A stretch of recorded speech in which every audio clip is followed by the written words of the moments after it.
पहली बार राज ठाकरे उद्धव ठाकरे इतने साल के बाद एक मंच पे आ गए। राज ठाकरे मातोश्री चले गए, पता नहीं कितने सालों के बाद यह हुआ होगा, और कारण उसके देवेंद्र फडणवीस जी हैं।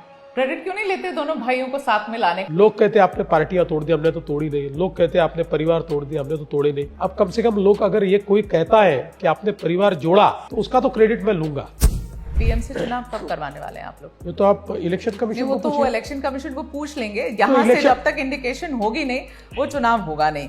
क्या प्लानिंग क्या है, कब तक होगी, कब से रोक रखा है आप लोगों ने? देखिए वापिस मैं आपको कहना चाहता हूँ कि आप हमने नहीं रोका। ना, चलिए देखिए, ऐसा है कि हम लोग सच्चाई वाली बात पूछते हैं ना, आप लोग को लग जाती है। अब आप इलेक्शन कमीशन के ऊपर डाल दीजिए, फिर कोर्ट के ऊपर डाल दीजिए। पॉइंट ये है कि जब तक बीजेपी तैयार नहीं होगी शायद ये चुनाव होगा ही नहीं। अब सच सच बताइए, कब होगा चुनाव, कब होंगे आप तैयार? हो गया? हाँ हो गया। और पूछना पूछ लीजिए। नहीं जवाब दूं? लिया मैंने, जवाब दूं? हाँ चाहिए आपको जवाब? हाँ, जवाब दे।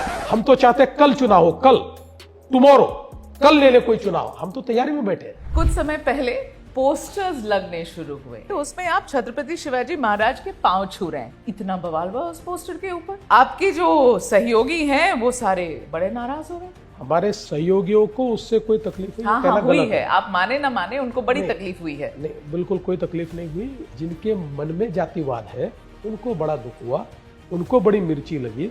अब उनको मिर्ची लगी तो मैं क्या करूं? भाई साहब, मिर्ची तो आपके सहयोगियों को ज्यादा लगी, विरोधियों को कम लगी। फडणवीस जी, मान लीजिए इस बात को। What were you trying to show that you are the boss? आप मेरे सहयोगियों का एक स्टेटमेंट दिखा दे, एक स्टेटमेंट, सिंगल स्टेटमेंट, जिसके ऊपर उन्होंने बोलेंगे क्या आपके अगेंस्ट? अब तो आपके पास थोड़ी आकर बोलने वाले हैं। यहाँ की पुलिस ने आप लोगों को एक सूची सबमिट करी थी जिसमें उन लोगों का नाम था जो जरांगे पाटिल को फंड करते हैं। उस सूची में ऐसे लोग भी हैं जो शिंदे जी के पार्टी के मेंबर्स हैं, एमएलएज हैं, शायद कोई मिनिस्टर्स हैं। कौन फंड करता है इसकी जानकारी है आपके पास? हमारे पास आते रहती है, तो मैं कोई उसके ऊपर बहुत टिप्पणी नहीं करना चाहता। शिंदे जी की पार्टी के लोग जरांगे पाटिल को पैसा देकर उसकी मदद कर रहे हैं। इस बात को आप सही बताएंगे या गलत ठहराएंगे? आप मुझे बताइए, मेरी इन्फॉर्मेशन गलत नहीं है फडणवीस जी? मेरे पास तो अभी तक ऐसे कोई इन्फॉर्मेशन नहीं आई है। तो फिर आप नहीं बोलना चाहते? यू से दैट, से कि मैं नहीं बोलना चाहता हूं इसके बारे में, because I don't think I am wrong about that. आप जो बोलना चाहते हैं या आप जो बुलवाना चाहते हैं वही मैं बोलूं तो सही है, ऐसा कहना तो गलत होगा ना। शिंदे जी के साथ आजकल रिश्ते कैसे चल रहे हैं आप? हमेशा ही अच्छे रहे और आगे भी अच्छे रहेंगे। आप चिंता मत कीजिए, मेरे रिश्ते उनसे अच्छे रहते हैं। तो चिंता हम लोग नहीं करते हैं। चिंता तो वो दिखाते रहते हैं अपने लोगों को, बार बार दिल्ली में बार बार जाते हैं आपकी शिकायत करने के लिए। सब जानते हैं इस बातों को। उनके पास महाराष्ट्र के बहुत महत्वपूर्ण पोर्टफोलियोज है। महाराष्ट्र का तो सबसे बड़ा पोर्टफोलियो नगर विकास है। तो सुना है कि आप भी कई फाइल्स आपके रोक के रखे हुए हैं आपने उनके, और ये भी सुना है कि उनके जितने कैबिनेट मंत्री हैं उनके पार्टी से, उनकी फाइलें वो पहले अपने पास मंगवाते हैं फिर आपके पास जाने देते हैं। क्या चल रहा है? फाइल वॉर चल रहा है क्या आप लोगों का? देखिए, पहली बात तो मेरे पास कोई फाइल रुकती नहीं है। आपके यही सारे नेता यहाँ वाले, उनको उनकी बड़ी कामना है कि फडणवीस जी को बड़ी जिम्मेदारी मिले दिल्ली में, थोड़ा निकले यहाँ से, हमारा स्पेस छोड़ें, दिल्ली जाएं। आपको लगता है कामना पूरी होने वाली है उनकी? जब तक यहाँ काम करना है तो यहाँ काम करूंगा। जिस दिन कहेंगे दिल्ली काम करना है तो दिल्ली काम करूंगा, और जिस दिन कहेंगे कि दोनों जगह काम नहीं करना है तो घर जाऊंगा। ये तो भारतीय जनता पार्टी है भाई। ये आपका ना जवाब इतना घिसा पिटा हो गया है। आपका सवाल ही घिसा पिटा है। नहीं, सवाल मेरा इतना घिसा पिटा सवाल है, ये तो घिस घिस के ये सवाल खत्म हो गया है। लेकिन आप लोग घिसा पिटा सवाल पूछेंगे तो आपको सवाल का जवाब वही मिलेगा। देखिए, नया जवाब तो ढूंढ के नहीं निकाला जा सकता दुनिया में। सवाल इसलिए क्योंकि प्रधानमंत्री जी के फेवरेट हैं, संघ से बहुत करीबी से जुड़े हुए हैं। When is the next big promotion for you? जो लोग प्रधानमंत्री जी को जानते हैं, प्रधानमंत्री जी के लिए फेवरेट और नॉन फेवरेट ऐसा कुछ नहीं होता है। नेशनल टेलीविजन पे कहता हूँ कि हम गलती करते हैं तो डांट भी खाते हैं, ऐसा कुछ नहीं है। डांट मिलती है प्रधानमंत्री जी से? असेंबली में खड़े होकर आप ये उद्धव ठाकरे को ऑफर करते हैं कि वो आपके साथ वापस आ जाए। हाउस में हम कभी मजाक करते हैं, कभी एक दूसरे की टांग खींचते हैं। आप टांग खींच रहे थे? उद्धव जी ये कहते हैं कि अब ये कुर्सी खाली है, आप यहाँ आ सकते हैं। हम तो यही रहने वाले हैं, 5 साल हमको यहाँ से हटा नहीं सकता। हाँ, अगर आपको यहाँ आने की इच्छा हो तो विचार कर सकते हैं। अब ये तो मजाक में कहता है ना आदमी, लेकिन इस पर ऑफर दे दी। आपकी पार्टी की एक पुरानी मिनिस्टर है, इनका नाम है उषा ठाकुर, मध्य प्रदेश में। उनका एक बयान आया, वो कह रही है लड़कियों को शालीन कपड़े पहनकर शालीनता से गरबा करने आना चाहिए। किसको क्या पहनना चाहिए, नहीं पहनना चाहिए, इस पे इतना रेज, इतना डिबेट, डिस्कशन होता है। What do you think of it? इसने क्या पहनना चाहिए ये उनका एक निजी मामला है, उसको कंपल्शन नहीं कर सकता। मेरा अपना व्यू अगर आप पूछेंगे तो मैं इतना ही कहना चाहूंगा कि कोई धार्मिक ओकेजन होता है तो उस धार्मिक ओकेजन की गरिमा हम बनाए रखें, बाकी हर एक का अपना निजी मामला है कि वो क्या पहने।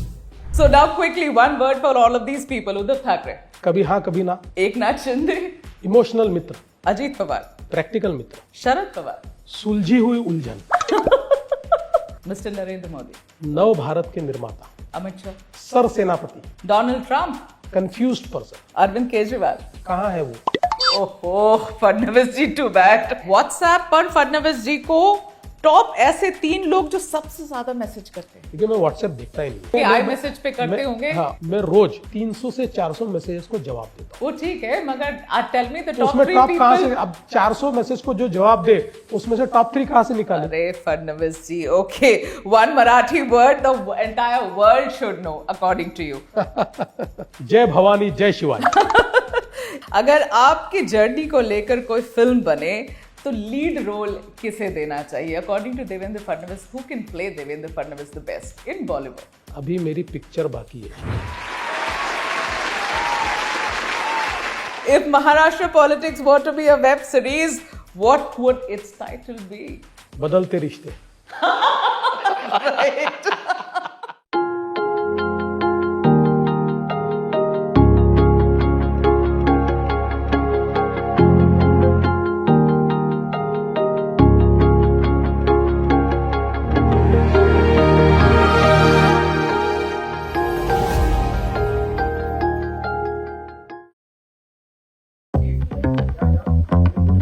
So this is going to be a long interview. So I hope you're ready. Ready to survive the shoot. Yeah. Ready to survive the best line you have spoken so far. I thought you'll give me ऊपर वाला कमरा.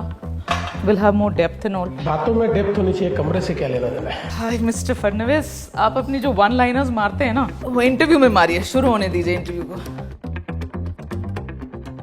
1975 के बाद इस राज्य के ये पहले मुख्यमंत्री बने जिन्होंने अपना 5 साल का कार्यकाल पूरा किया, और 2029 में जब ये अपना 5 साल का दूसरा कार्यकाल खत्म करेंगे तो इन्होंने एक ऐसी कीर्तिमान स्थापित कर ली होगी जो इस राज्य के इतिहास में पहले कभी नहीं हुआ। जी हाँ, राज्य है महाराष्ट्र और व्यक्ति हैं देवेंद्र गंगाधर राव फडणवीस। अब इनकी राजनीति तो आप सबने देखी है। पिछले साल जब ये मुख्यमंत्री के तौर पे लौटे तो पहले से ज्यादा ताकत, पहले से ज्यादा ऊर्जा के साथ लौटे, और अब हर कोई इनके भविष्य को लेकर बड़ी सियासी रसूख की बात करने लगा है। लेकिन वो हैं कि एक अनुशासित कार्यकर्ता की तरह, एक समर्पित स्वयंसेवक की तरह हर सुख दुख से परे, हर तारीफ और आलोचना को सुनते सुनाते अपने काम में मगन रहते हैं। नमस्कार, मैं हूं मेघा प्रसाद और आज मेरे पॉडकास्ट इनसाइड आउट पर इस खास एपिसोड पर हमारे खास मेहमान वही देवा भाव यानी कि महाराष्ट्र के तीसरी बार के मुख्यमंत्री बने Devendra Fadnavis. Mister Fadnavis, thank you so much for your time and welcome on my podcast inside out with Megha Prasad. और आपकी परमिशन से अब मैं शुरू करूं। पहला सवाल थोड़ा हट के, पॉलिटिकल नहीं, आपके लिए नया होगा क्योंकि मैं तो सिर्फ पॉलिटिकल ही बातें करती हूँ आपसे, लेकिन ये सवाल will be a little non political. Mister Fadnavis, सवाल ये है कि भी देवेंद्र फडणवीस द मैन, उसके व्यक्तित्व को कैसे समझा जाए? क्या एक बहुत अनुशासित स्वयंसेवक हैं, ये आरएसएस के एक अनुशासित कार्यकर्ता हैं, बीजेपी के? आपकी राजनीति थोड़ी बहुत समझ में आती है फडणवीस जी, लेकिन ये राजनीति के पीछे जो इंसान है द मैन मिस्टर फडणवीस, उनसे बहुत परिचय हुआ नहीं है लोगों का। तो अगर मैं आपसे ये कहूँ मिस्टर फडणवीस कि आप खुद से दुनिया के लिए अपने आप को इंट्रोड्यूस करें, राजनीति को थोड़ा परे रखकर, तो आप क्या कहेंगे अपने बारे में? मैं ऐसा कहूँगा कि मैं एक बहुत ही नॉर्मल टाइप का इंसान हूँ, जिसको जो सामान्य लोगों को चीज़ें पसंद है वही चीज़ें मुझे भी पसंद है। हाँ, थोड़ा मेरा जीवन अनुशासित है लेकिन बहुत ज़्यादा अनुशासित भी नहीं है। और अगर आप एक व्यक्तित्व के रूप में मुझे देखेंगे तो मैं इमोशनल आदमी हूँ, लेकिन मेरे इमोशंस आपको कभी दिखेंगे नहीं। मैं कभी दिखने उसका क्या देता मतलब नहीं। होता है इमोशनल हूँ लेकिन इमोशनल दिखाते नहीं इमोशंस? मेरे इमोशंस कभी आपको दिखेंगे नहीं, लेकिन मुझे ऐसा लगता है कि कुल मिलाकर अगर मेरा व्यक्तित्व आप देखें तो कोई भी एक्सट्रीमिज्म मेरे व्यक्तित्व में आपको नजर नहीं आएगा। There is no extremism. मेरे व्यक्तित्व में आपको हमेशा एक बैलेंस नजर आएगा। वो हर चीज का एक बैलेंस मेरे व्यक्तित्व में होता है। मैं कोई भी चीज बहुत एक्सट्रीम लेवल पर जाकर नहीं करता। और मुझे ऐसा लगता है कि कुल मिलाकर जो एक जीवन का अनुभव है, उस अनुभव ने मेरे व्यक्तित्व को तैयार किया है। तो शायद मैं अपने आप के बारे में बहुत ज़्यादा कहूँ, इससे अच्छा आप अलग अलग लोगों को पूछिए तो मेरे व्यक्तित्व के अलग अलग पहलू वो बता पाएंगे। नहीं, अलग अलग लोग से तो बातचीत करते ही। आपने शुरुआत करी है कह के कि मैं नॉर्मल टाइप का आदमी हूँ। बिल्कुल। नॉर्मल टाइप के आदमी का डेफिनेशन क्या होता है मिस्टर फडणवीस? जो नॉर्मल लोगों को पसंद है वही मुझे पसंद है। मुझे समझ लीजिए मुझे गाने पसंद है, मुझे खाना पसंद है, मुझे दोस्त पसंद है, दोस्तों के साथ बैठना पसंद है। ये जो बिल्कुल छोटी छोटी चीज़ें जिसमें से आदमी को आनंद मिलता है, ऐसी सारी चीज़ें मुझे पसंद है। सुना है लॉन्ग ड्राइव जाने पर भी बहुत। हाँ, लॉन्ग ड्राइव तो बहुत पसंद है मुझे। मैं आज भी कई बार रात को लेट नाइट निकल जाता हूँ, बिना सिक्योरिटी के निकल जाता हूँ और लॉन्ग ड्राइव 2-3 घंटा गाड़ी चलाता हूँ। उससे सुकून मिलता है, मुझे मजा आता है। किसके साथ निकल जाते हैं? कोई भी दोस्त, किसी को भी। और कई बार तो दोस्त भी नहीं होता है, कोई अगर परिचित भी है और वो कहता है कि भाई मेरी गाड़ी जरा अच्छी आप चला के देखेंगे, तो मैं अपने आप को रोक नहीं पाता हूँ। मैं उनकी गाड़ी लेकर 2-3 घंटे उनको साथ में लेकर निकल जाता हूँ। खुद ही ड्राइव करता हूँ। ड्राइविंग का ही मजा है, बाकी तो क्या है वैसे तो। अच्छा, खुद ही ड्राइव करते हैं? हाँ, लोग ड्राइव करते हुए तो ड्राइविंग में मजा ही नहीं है ना, वो तो फिर हम तो उसमें घूमते रहते हैं। हाँ। मुझे अपने आप को मतलब मुझे ड्राइव करने का बड़ा शौक रहा है। मैं अपने कॉलेज के ज़माने में या उसके बाद भी पॉलिटिक्स में मैंने पूरा भारत ये खुद ड्राइव करते हुए ही देखा है। तो सारे जगह मैं ड्राइव करते हुए गया हूँ। तो मुझे एक बहुत सालों से ड्राइविंग का शौक रहा है। मुझे उससे बहुत सुकून मिलता है। डिस्ट्रेस करते हैं? हाँ, बिल्कुल डिस्ट्रेस होता हूँ। फडणवीस जी, ऐसा है कि आपके जितने राइवल पार्टी महाराष्ट्र में हैं, किसी को आपने सही सलामत नहीं छोड़ा। हर राइवल पार्टी को फडणवीस जी ने तोड़ा है, ऐसा है। लेकिन उसके बावजूद आप शरद पवार से लेके प्रियंका चतुर्वेदी तक अगर देवेंद्र फडणवीस के बारे में कुछ पूछो तो पहला रिएक्शन उनकी तरफ से आपके स्टाइल ऑफ पॉलिटिक्स पे नहीं आता है, इस बात पे आता है कि Devendra Fadnavis is a very hard working man, dedicated, hard working, discipline. इतनी सराहना करते हैं ये सारे लोग जो सच में जिनका बैंड बजा रखा है आपने पॉलिटिकली। ये कैसे होता है फडणवीस जी? पहली बात तो यह है कि मैंने कोई पार्टी नहीं तोड़ी। जो पार्टियां टूटी है वो परिस्थितियों ने तोड़ी है, उनके आपसी संबंधों के कारण वो पार्टियां टूटी है। जिस प्रकार से वहाँ पर महत्वाकांक्षाएं एक दूसरे के सामने क्लैश हुई, उसके कारण वो पार्टियां टूटी है। तो इन पार्टियों को तोड़ने का श्रेय मुझे देना ये गलत है। ये उन्हीं पार्टियों को दिया जाना चाहिए, उनके नेताओं को दिया जाना चाहिए। हाँ, ये बात जरूर है कि है नहीं आपके लिए। मैं आपको इतना ही कहना चाहता हूँ कि हाँ, ये जरूर है कि राजनीति में हम तो भजन करने के लिए नहीं आए। तो मौका मिला, पार्टियां टूटी, तो टूटने के बाद उसका जो पॉलिटिकल एक प्रकार से एडवांटेज लेना चाहिए या पॉलिटिक्स में उसके ऊपर जो एक्शन करनी चाहिए वो एक्शन हमने की। और जहाँ तक हमारे जो विरोधी नेताओं का सवाल है, तो देखिए महाराष्ट्र की राजनीति में हम एक दूसरे के विरोधी है, दुश्मन नहीं है। तो इसलिए कई बार मैं भी हमारे जो विरोधी लोग हैं उनके कुछ गुणों की प्रशंसा कर सकता हूँ, उसमें कोई गलत बात नहीं है।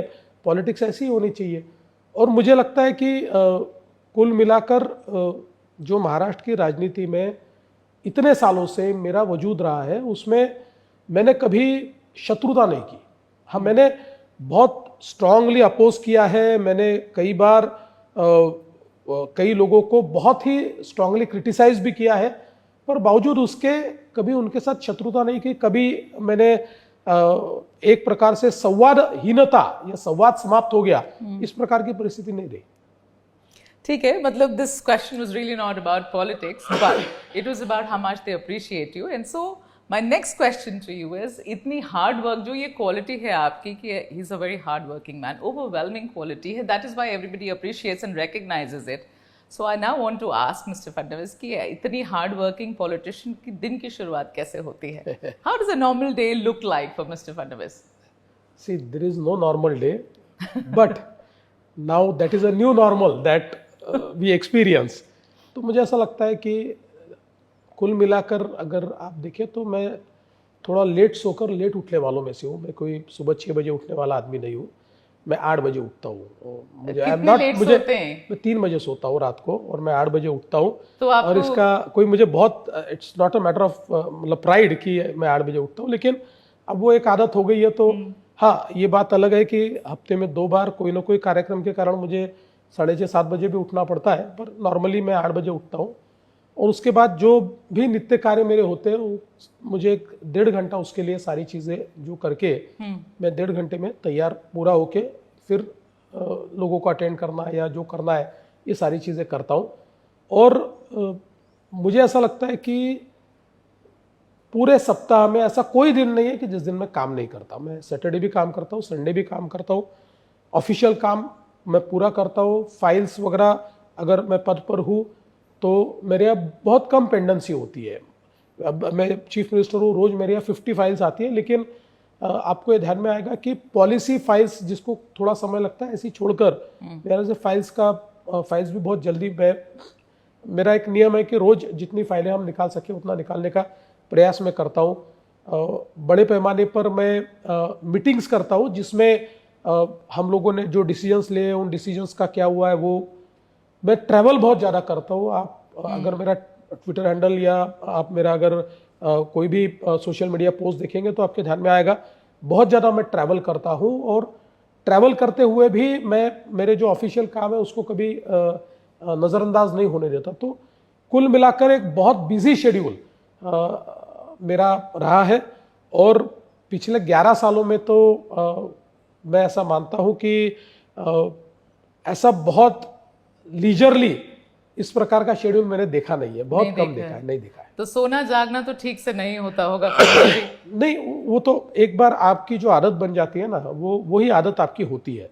तो 4 घंटे की नींद से चल जाता है? 4 घंटे से नहीं चलता है, 5 घंटे नींद चाहिए। हाँ। कई बार 4 घंटे मिलती है तो दिन में कहीं ना कहीं वो तो आपको ध्यान में आता है कि लगता है मतलब यू फील कि भाई ये थोड़ी नींद कम हुई है, वो पक्का होता है। लेकिन अगर 5 घंटे नींद मिल जाए तो फिर दिन अच्छा जाता है। सुबह की शुरुआत किससे होती है? Cup of coffee, cup of चाय?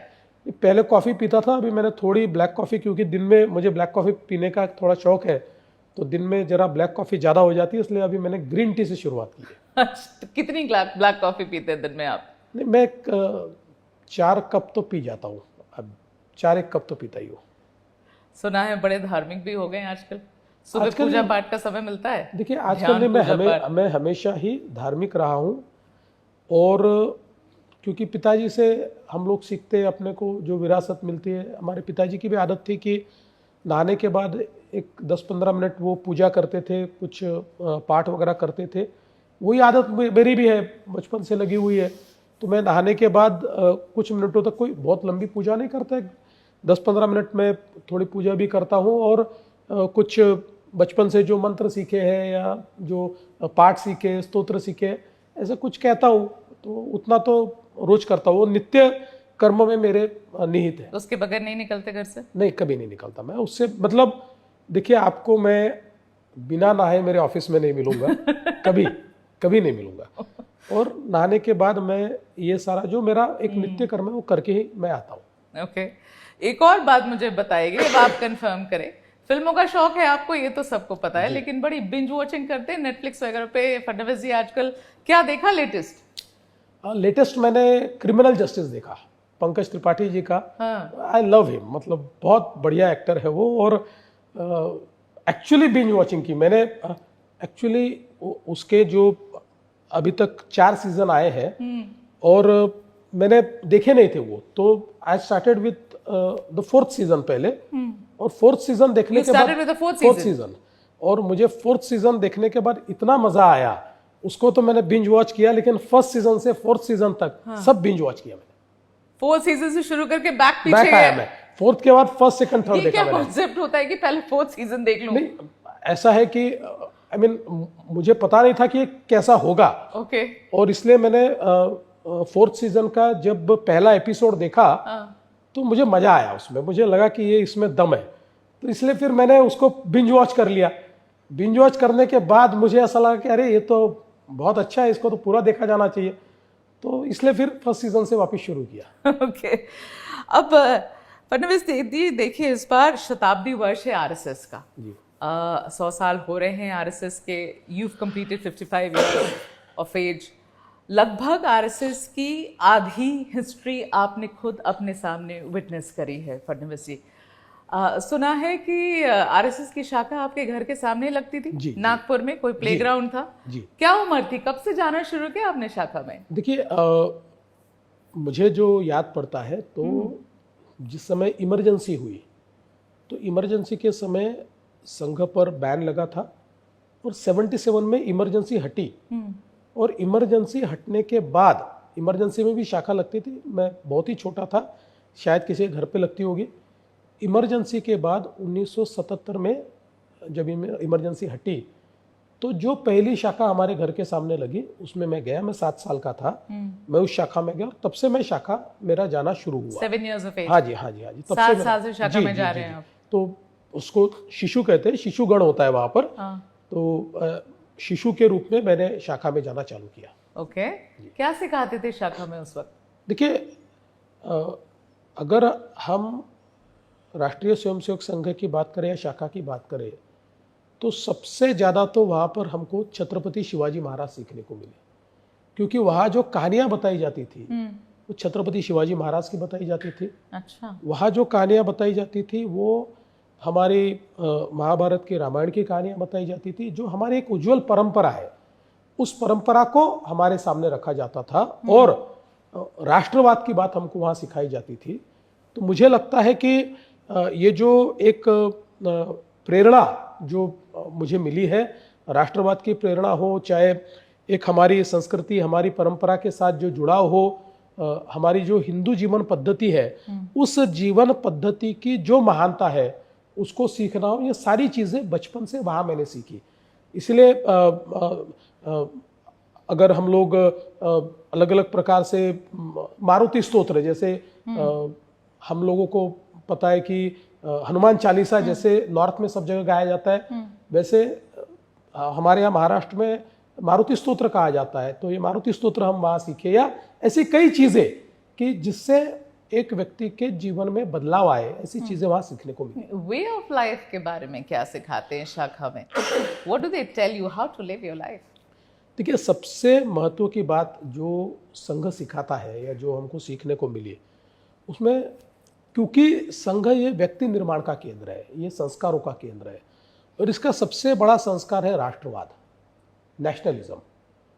हम जैसे एक व्यक्तिगत हमारा जीवन है वैसे हमारा एक राष्ट्र जीवन है, और केवल व्यक्तिगत जीवन हम लोग जिए इससे काम नहीं चलेगा। व्यक्तिगत जीवन के साथ समाज जीवन और राष्ट्र जीवन, ये दोनों चीज़ें बहुत महत्वपूर्ण है जिसको हमको जीना होगा। और फिर ये राष्ट्र जीवन क्या है ये संघ हमको समझाता है, समाज जीवन क्या है ये संघ हमको समझाता है, और उसके साथ साथ संघ में समरसता, इसको एक बहुत महत्व दिया गया है। देखिए कई बार संघ के ऊपर लोग आरोप करते हैं, लेकिन चूंकि हम बचपन से संघ में जाते थे तो जाति व्यवस्था क्या हमको पता नहीं था, ये तो बहुत बाद में पता चला, क्योंकि संघ ये समरसता का केंद्र है। संघ ने हमेशा ये सिखाया कि जाति के आधार पर व्यक्ति का डिस्क्रिमिनेशन नहीं किया जा सकता, व्यक्ति ये गुणों से ही बड़ा होता है, और ये समरसता का भाव ये हम लोग संघ में ही सीखे, संघ ने हमको ये सिखाया, और इसलिए हमारे व्यवहार में भी समरसता है। हमको अलग से पॉलिटिकली करेक्ट होने के लिए समरसता लाने की आवश्यकता नहीं है। तो मैं पूछना चाहती हूँ आपसे कि ऐसी क्या, अगर मैं पूछूं फडणवीस जी से कि ऐसी क्या 3 चीज आपने वहां सीखी, जो संस्कार जो आपने उस शाखाओं में सीखी होंगी, जो आप आज भी अपनी जिंदगी में इस्तेमाल करते हैं? देखिए जैसा मैंने कहा कि राष्ट्रवाद एक ऐसा संस्कार है जो जिंदगी भर हमारे काम आएगा, समरसता एक ऐसा संस्कार है जो जीवन भर हमारे काम आएगा, और हमारे जीवन मूल्यों को जीना ये संघ ने हमको सिखाया। मूल्यों के साथ जीना और जीवन मूल्यों को सीख, ये दोनों अलग अलग चीजें। मूल्यों के साथ जीने का अर्थ यह है कि आपके सामाजिक जीवन में और आपके राष्ट्रीय जीवन में जो हमारी संस्कृति के शाश्वत मूल्य है उन मूल्यों के साथ आप जिए, इस बात को हमें सिखाया गया है। और इसीलिए आप देखिए, सामान्यतः मैं किसी पद पर रहूं या न रहूं, मेरे व्यवहार में कोई अंतर नहीं आता जी। इसका कारण संघ है, क्योंकि संघ ने हमेशा ये सिखाया है कि ये जो पद है ये एक जिम्मेवारी है, ये कोई आपको अलंकार के रूप में नहीं मिला है, आप राजा नहीं बने हैं। और अगर आप अपने आप को राजा भी समझते हैं तो राजा किस प्रकार का होना चाहिए, तो छत्रपति शिवाजी महाराज जैसा होना चाहिए कि जो राजा तो थे लेकिन उनमें ऐसी विरक्ति थी कि उन्होंने कभी पद का भोग नहीं लिया। तो इस प्रकार की कहानियां हमको हमेशा सुनाई गई। इसलिए किसी भी पद पर जाने के बाद एक वो हमारे मन में ये हमेशा रहता है कि भाई हम बड़े नहीं बने, हमको एक जिम्मेवारी मिली है, इस जिम्मेवारी का निर्वाह हमको करना है। विरक्ति का भाव तो आपके अंदर कूट कूट के भरा हुआ है। नहीं, देखिए, मैं ऐसा मानता हूं कि विरक्ति दो प्रकार की होती है। एक विरक्ति ये होती है कि आप संसार को छोड़ दें, और दूसरी विरक्ति जो प्रभु श्री कृष्ण ने हमको बताई है, मैं ऐसा मानता हूं कि सामान्य व्यक्ति के लिए वो विरक्ति महत्वपूर्ण है कि हम किसी भी चीज में अटके नहीं, हम लोग उस चीज से विरक्त होने की शक्ति रखें। तो मुझे लगता है कि वो अगर हम कर पाए, जैसे आपने देखा होगा मेरे जीवन में, मेरे राजनीतिक जीवन में, मैं विपक्ष में 15 साल रहा और मैंने बहुत एक जिसको कह सकते हैं ताकत के साथ विरोध किया। मैं उसके बाद मुख्यमंत्री बना तो मैंने मुख्यमंत्री का चोला पहना। जिस दिन मुख्यमंत्री से विपक्ष का नेता बना जी, एक दिन भी मैं मुख्यमंत्री की भूमिका में नहीं रहा, या मैं कोई बड़ा था इस भूमिका में नहीं रहा। दूसरे दिन से मैंने विपक्षी नेता का चोला पहना, विपक्षी नेता से मैं उप मुख्यमंत्री बना।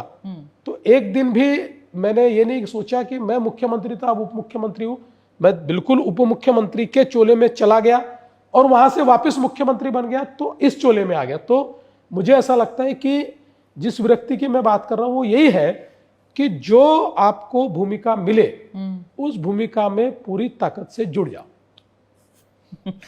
आप मोहन भागवत जी से भी आपके संबंध बड़े क्लोज हैं, बहुत पुराने हैं, लंबे समय से, बचपन से ही देखा है आपने उनको। मोहन भागवत जी के बारे में 75 साल उनके भी हुए इस बार, उनके व्यक्तित्व के बारे में अगर मैं पूछूं Fadnavis ji, I think you one of the closest in the party right now to Mohan Bhagwat ji. तो अगर मैं आपसे पूछूं कि उनके व्यक्तित्व के बारे में आप हमें क्या बताना चाहेंगे? देखिए, पहली बात तो यह है कि क्लोजेस्ट वगैरह कहना ये सही नहीं होगा, और ऐसी कोई परंपरा भी नहीं होती, ऐसी कोई व्यवस्था भी नहीं होती। हाँ, ये ज़रूर है कि चूंकि मोहन जी ये चंद्रपुर से है और नागपुर में बहुत सालों तक मोहन जी रहे, और एक शिशु स्वयंसेवक और बाल स्वयंसेवक के रूप में हमको मोहन जी को करीब से देखने का मौका मिला। और उसके बाद भी जब मोहन जी बिहार में भी थे उस समय भी, या अलग अलग जब मोहन जी पदों पर थे तब भी मोहन जी से मिलने का मौका मिलता था। तो एक प्रकार से उनको हम लोग जान पाए, या मैं ऐसा मानता हूं कि हाँ, निश्चित रूप से एक ऐसे व्यक्तित्व की जिसको हम जानते हैं, बचपन से जानते हैं, ऐसा मैं कह सकता हूं। बाकी उनमें और मुझ में काफी अंतर भी है, और मैं ये भी मानता हूं कि उनका कार्यक्षेत्र इतना बड़ा रहा है कि मेरे जैसे हजारों हजारों लोग हैं जिनको ये लगता है कि हम मोहन जी को जानते हैं। लेकिन सबसे महत्व की बात यह है कि मोहन जी के बारे में अगर एक वाक्य में हम लोग कहें तो विचारों की स्पष्टता जी, ऐसी विचारों की स्पष्टता बहुत कम दिखाई पड़ती है। देयर इज नो एम्बिग्यूटी, कहीं झिझक नहीं है। और मैं ऐसा मानता हूं कि प्रधानमंत्री जी ने मोहन जी का जो वर्णन अपने लेख में किया है एक रिफॉर्मिस्ट के रूप में, मैं ऐसा मानता हूं कि निश्चित रूप से देखिए, संघ के आयुष्य में प्रत्येक सरसंघ चालक जी ने संघ को कुछ नया दिया है, संघ को एक प्रकार से बड़ा होने के लिए एक नवाचार संघ में लाया है। और उसी कड़ी में मैं ऐसा मानता हूं कि मोहन जी ने संघ में जिस प्रकार से व्यवस्थाएं लाई वो बहुत महत्वपूर्ण, और संघ की एक अपनी पद्धति है। संघ में केवल सरसंघ चालक सारे निर्णय नहीं करते, तो संघ की एक व्यवस्था है, उस व्यवस्था में चर्चा होने के बाद इस प्रकार के निर्णय होते हैं। लेकिन उसको एक प्रकार से स्पीयर हेड ये सरसंघ चालक जी, परम पूजनीय सरसंघ चालक जी करते हैं। तो ये निश्चित रूप से व्यवस्था जो आज हमको दिखाई पड़ती है, और एक परिवर्तन क्या है, देखिए संघ की हमेशा ये भूमिका रही है कि हम लोग अपना कार्य बोलकर नहीं करेंगे, हम अपने कार्य से अपना रूप लोगों को दिखाएंगे। और इसके कारण हमेशा ये हुआ कि सालों तक संघ पर आरोप लगते रहे, लोगों ने अलग अलग प्रकार से टीका भी संघ के ऊपर की, लेकिन संघ ने कभी उसका जवाब नहीं दिया। और मुझे आज भी याद है कि बहुत साल पहले एक बार मैंने मोहन जी को भी पूछा था कि संघ जवाब क्यों नहीं देता है, मीडिया में क्यों नहीं जाता है। तो उनका कहना था कि हम लोग ये मानते हैं कि अगर कोई हमारे बारे में बोलता है तो उसका मत परिवर्तन करने का कार्य हम करेंगे, हमारे कार्य से उसका मत परिवर्तित करेंगे। तो ये भूमिका, लेकिन इसके साथ साथ एक बदलाव जो हमको दिखाई पड़ा, अलग अलग समय पर मोहन जी ने समाज के लोगों के सामने संघ की जो भूमिका रखी, मैं ऐसा मानता हूं कि उस भूमिका ने संघ के बारे में जितनी भ्रांतियां थी वो समाप्त कर दी। अब किसी को भी संघ के बारे में कोई भ्रांति है, संघ की भूमिका को जानना है, संघ के बारे में कोई सवाल है, तो मोहन जी का भाषण वो सुन ले, चाहे अभी जो दिल्ली में हुआ था या इससे पहले जो दिल्ली में हुआ था या अलग अलग जगह पर जो हुआ था या आगे भी जो होने वाला है, उसको सुनने के बाद विचारों की स्पष्टता क्या होती है ये आपके सामने आ जाता है। मानती हूँ। कोई सवाल उसके बाद रहता नहीं। इस बार मोहन जी ने दिल्ली में काफी सवाल लिए और बहुत कंफ्यूजन्स को भी क्लियर किया, मगर आपको टाइम लेना पड़ता है मोहन जी से मिलने के लिए, लाइक एवरीबडी एल्स। आपको अपॉइंटमेंट लेनी पड़ती है और you can just walk in to Resham Bagh any time you want. नहीं, रेशम बाग में जाने के लिए हमको समय नहीं लेना पड़ता, लेकिन मोहन जी ये हमारे मतलब एक प्रकार से अग्रज है या हमारे विचारों के प्रेरणा स्रोत है। और सरसंघ चालक जी, परम पूजनीय सरसंघ चालक जी, ये इतना बड़ा दायित्व है कि वो बहुत प्रवास भी करते हैं। वो कोई हमेशा तो रेशीमाग में रहते नहीं है, वो बहुत प्रवास भी करते हैं। तो निश्चित रूप से अगर उनको मिलना है तो हमको भी समय भागना ही पड़ता है, और आसानी से समय भी मिल जाता है और मुलाकात भी हो जाती है। समय मांग के जाते हैं? हम मांग के ही जाना पड़ता है, ऐसे नहीं जा सकते। नहीं, देखिए ये तो गलत भी है, अनुशासनहीनता भी है। अगर कोई हैं आप? नहीं, ऐसा कोई नागपुर, देखिए देश भर के स्वयंसेवक एक ही है, नागपुर से होने से कोई आपको स्पेशल डिग्री नहीं मिल जाती, बिल्कुल नहीं मिल जाती। हाँ, नागपुर का होने का एक फायदा ये होता है कि चूंकि बचपन से कई अधिकारियों के साथ आपका संबंध आता है।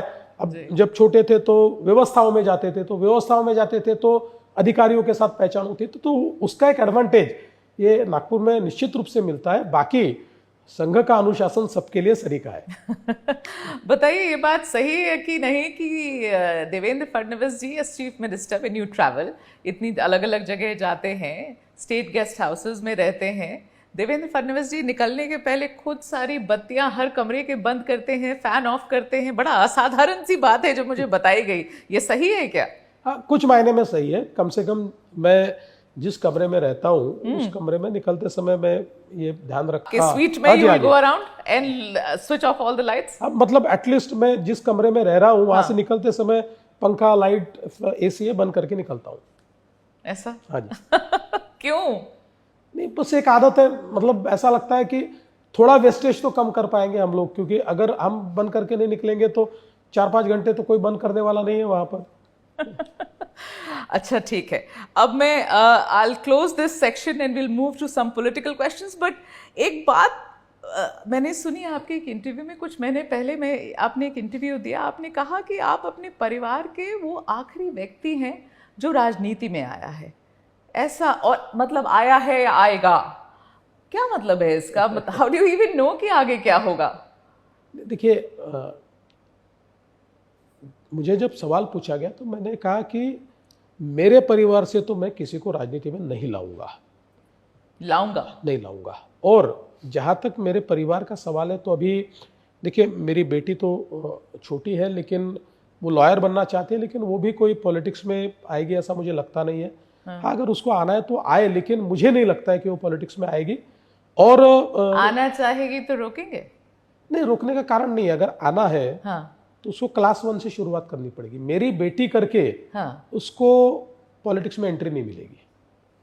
मतलब मेरी बेटी है, हाँ इसलिए उसको राजनीति में एंट्री नहीं मिलेगी। उसको वो किसी भी सामान्य कार्यकर्ता जैसा काम चालू करे, अगर उसको आना है तो हाँ। किसी भी सामान्य कार्यकर्ता के रूप में वो काम शुरू करे और जिस पद तक जा सकते है उस पद तक जाए। लेकिन मेरी बेटी है, इसलिए कोई स्पेशल डिस्पेंसेशन के रूप में उसको राजनीति में प्रवेश नहीं मिलेगा। नहीं मिलेगा आपकी बेटी को? नहीं, because she is your daughter? नहीं नो ना। आपने पूछा उनसे कि वो पॉलिटिक्स में आने चाहती है कि नहीं? मैंने उनको ये पूछा कि अभी तो छोटी है वो, ब्राइट जी, शी इज वेरी ब्राइट। हाँ। अभी तो वो 11th में है। मैंने उसको पूछा आप क्या करना चाहते हो? उन्होंने कहा मुझे लॉयर बनना है, मैं वकील बनना चाहती हूँ। तो fine, she should be a good lawyer. She should be a good lawyer. But now that you're talking about your daughter, Devendra Fadnavis ji, how are you as a father? What does Divija mean to you? This you should ask her. ये तो आपने उसको पूछना चाहिए। मैं इतना कह सकता हूँ कि मैं कोई बहुत अच्छा पिता तो नहीं हूँ, क्योंकि मैं समय तो मेरी बेटी को देता नहीं हूँ, लेकिन जितना समय देता हूँ उतने समय में मैं अच्छा पिता बनने की कोशिश करता हूँ। और हमारा एक बहुत अच्छा बॉन्ड है, हमारा बड़ा एक फादर डॉटर बॉन्ड है, और मैं उसको बहुत चेरिश करता हूँ। मुझे वो बॉन्ड बहुत पसंद है।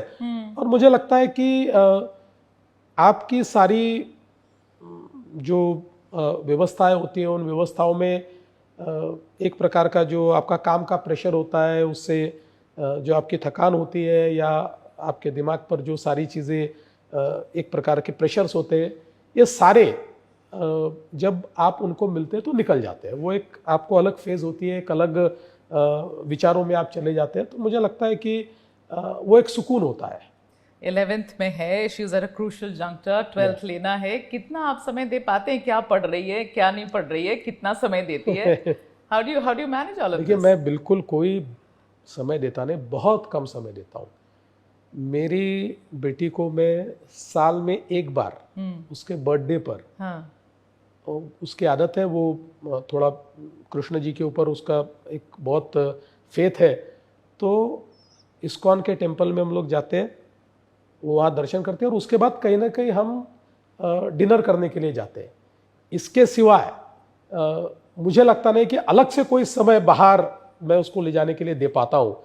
और पिछले 10-11 सालों में तो बहुत कम ऐसा हुआ है कि मैं उसको बाहर ले गया या मैं कहीं घूमने के लिए ले जा पाया हूँ। हाँ, कई बार मैंने ऐसा प्रयास किया है कि मेरी वाइफ बेचारी वो सब वही करती है, मतलब उसको ले जाती है, सब करती है, तो वो लोग जहाँ हो वहाँ कुछ घंटे के लिए जाकर एटलीस्ट अपना प्रेजेंस मैंने फील कराया कि यस आई एम हियर। उससे ज्यादा तो मैं कुछ नहीं करता। I remember many years ago you shown me a letter that she'd written for you, and I remember that letter. It said, "I love you to the moon and back." Yeah. She Absolutely. really loves you. Absolutely, totally. Means the world to you. Yeah, absolutely. Fadnavis ji, okay, now our space begins. Let's begin with a political question. थोड़ा fast forward करूँ आपको, आजकल क्या चल रहा है आपके राज्य में? कुछ समय पहले पोस्टर्स लगने शुरू हुए, ऐसे लगे जैसे वो मशरूम उगते हैं ना, दैट साइड टाइप्स, इस हर जगह लगे हुए थे, all across Bombay, all across Maharashtra.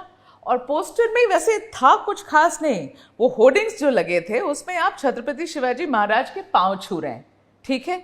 इतना बवाल हुआ उस पोस्टर के ऊपर। आपके जो सहयोगी हैं वो सारे बड़े नाराज हो गए। बात क्या है, मामला क्या है? क्या फडणवीस जी जो रिजर्वेशन मराठाओं को मिल रहा है, दे रहे हैं, कोशिश कर रहे हैं, दिया है और आगे शायद देने की और कोशिश करेंगे, उसकी क्रेडिट अकेले लेना चाहते हैं? क्या ये बात हो गई? What's the matter? देखिए, पहली बात तो ये है कि हमारे सहयोगियों को उससे कोई तकलीफ हुई, हाँ, कहना हुई गलत है। आप माने ना माने, उनको बड़ी तकलीफ हुई है। नहीं, बिल्कुल कोई तकलीफ नहीं हुई, और ये कहना भी गलत है। दूसरा, मैं ये कहना चाहता हूँ कि ये देखिए कितना पावरफुल मीडियम है। हाँ। कि पोस्टर क्या लगा है, मैं छत्रपति शिवाजी महाराज के पाँव पर पंखुड़ियाँ डाल रहा हूँ, फूल अर्पण कर रहा हूँ। उसमें देवाभाऊ लिखा है, उस पर कुछ नहीं लिखा, भारतीय जनता पार्टी नहीं लिखा, उसमें किसी काम का श्रेय मैंने नहीं लिया, उसमें मैंने कोई बात नहीं कही। एक बिना सिंपल कहे हुए आपने सब कह दिया उस सुन लीजिए पोस्टर में। कितना सिंपल पोस्टर है। हाँ, लेकिन इस सिंपल पोस्टर से हमारे विरोधियों को इतनी मिर्ची लगी। तो मैं अभी बताना चाहता हूं कि एक तो ये पोस्टर मेरी पार्टी ने लगाया, और इसका मतलब क्या है? इसका मतलब ये है कि छत्रपति शिवाजी महाराज ये केवल मराठाओं के नहीं थे। छत्रपति शिवाजी महाराज ने मराठाओं के साथ साथ उस समय जिसको 18 पगड़ जातियां कहते थे, यानी ओबीसी आज के, माइक्रो ओबीसी, जो घुमंतू, ऐसे सारे लोगों को एकत्रित करके अपना सैन्य बनाया था। और अगर हम इनमें से किसी भी एक की साइड लेंगे, देखिए मराठा समाज का एक बहुत बड़ा इतिहास और योगदान रहा है, और इसलिए इस समाज को दरकिनार हम कर ही नहीं सकते।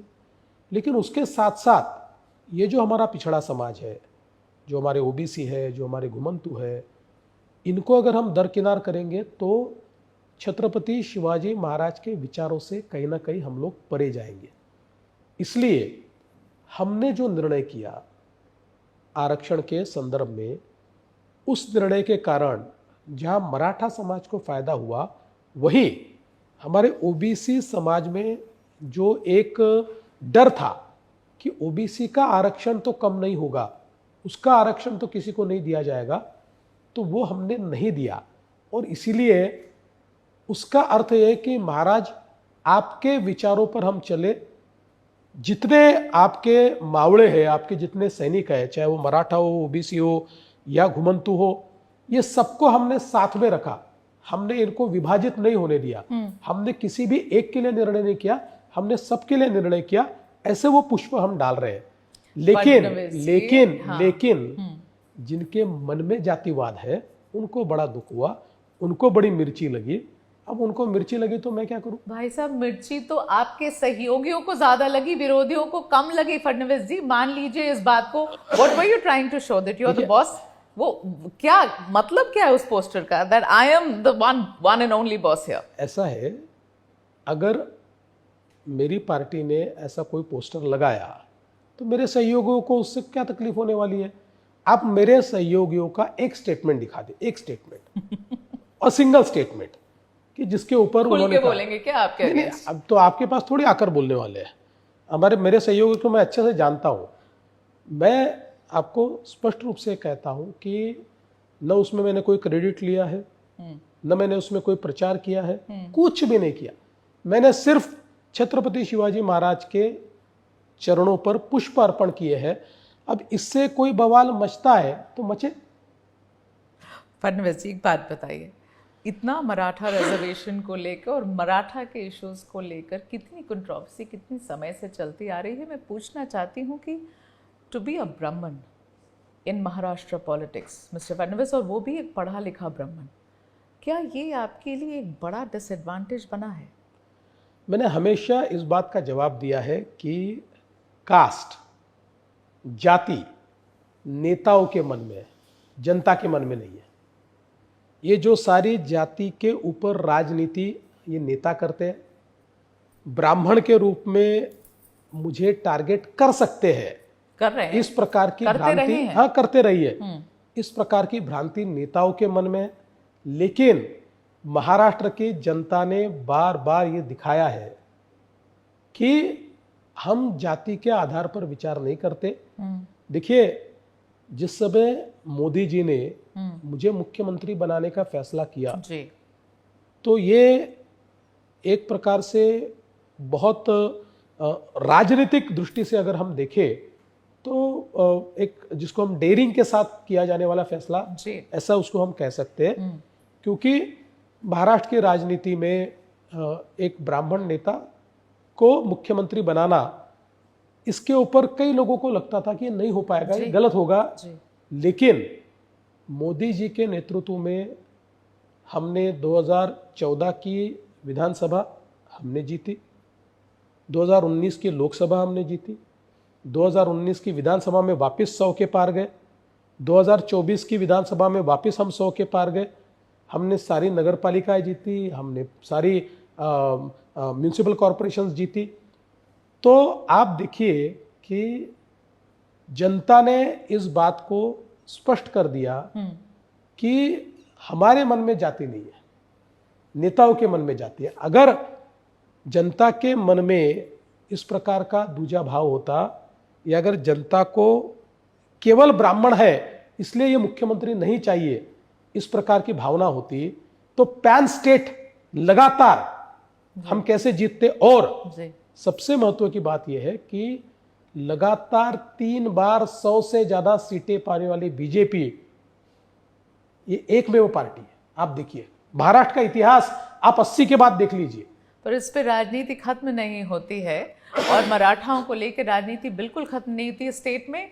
मैं जानना चाहती हूँ, ये मेरी इंफॉर्मेशन है फडणवीस जी, जरा आप बताएं, मुख्यमंत्री आप हैं, जरांगे पाटिल को फंड कौन करता है?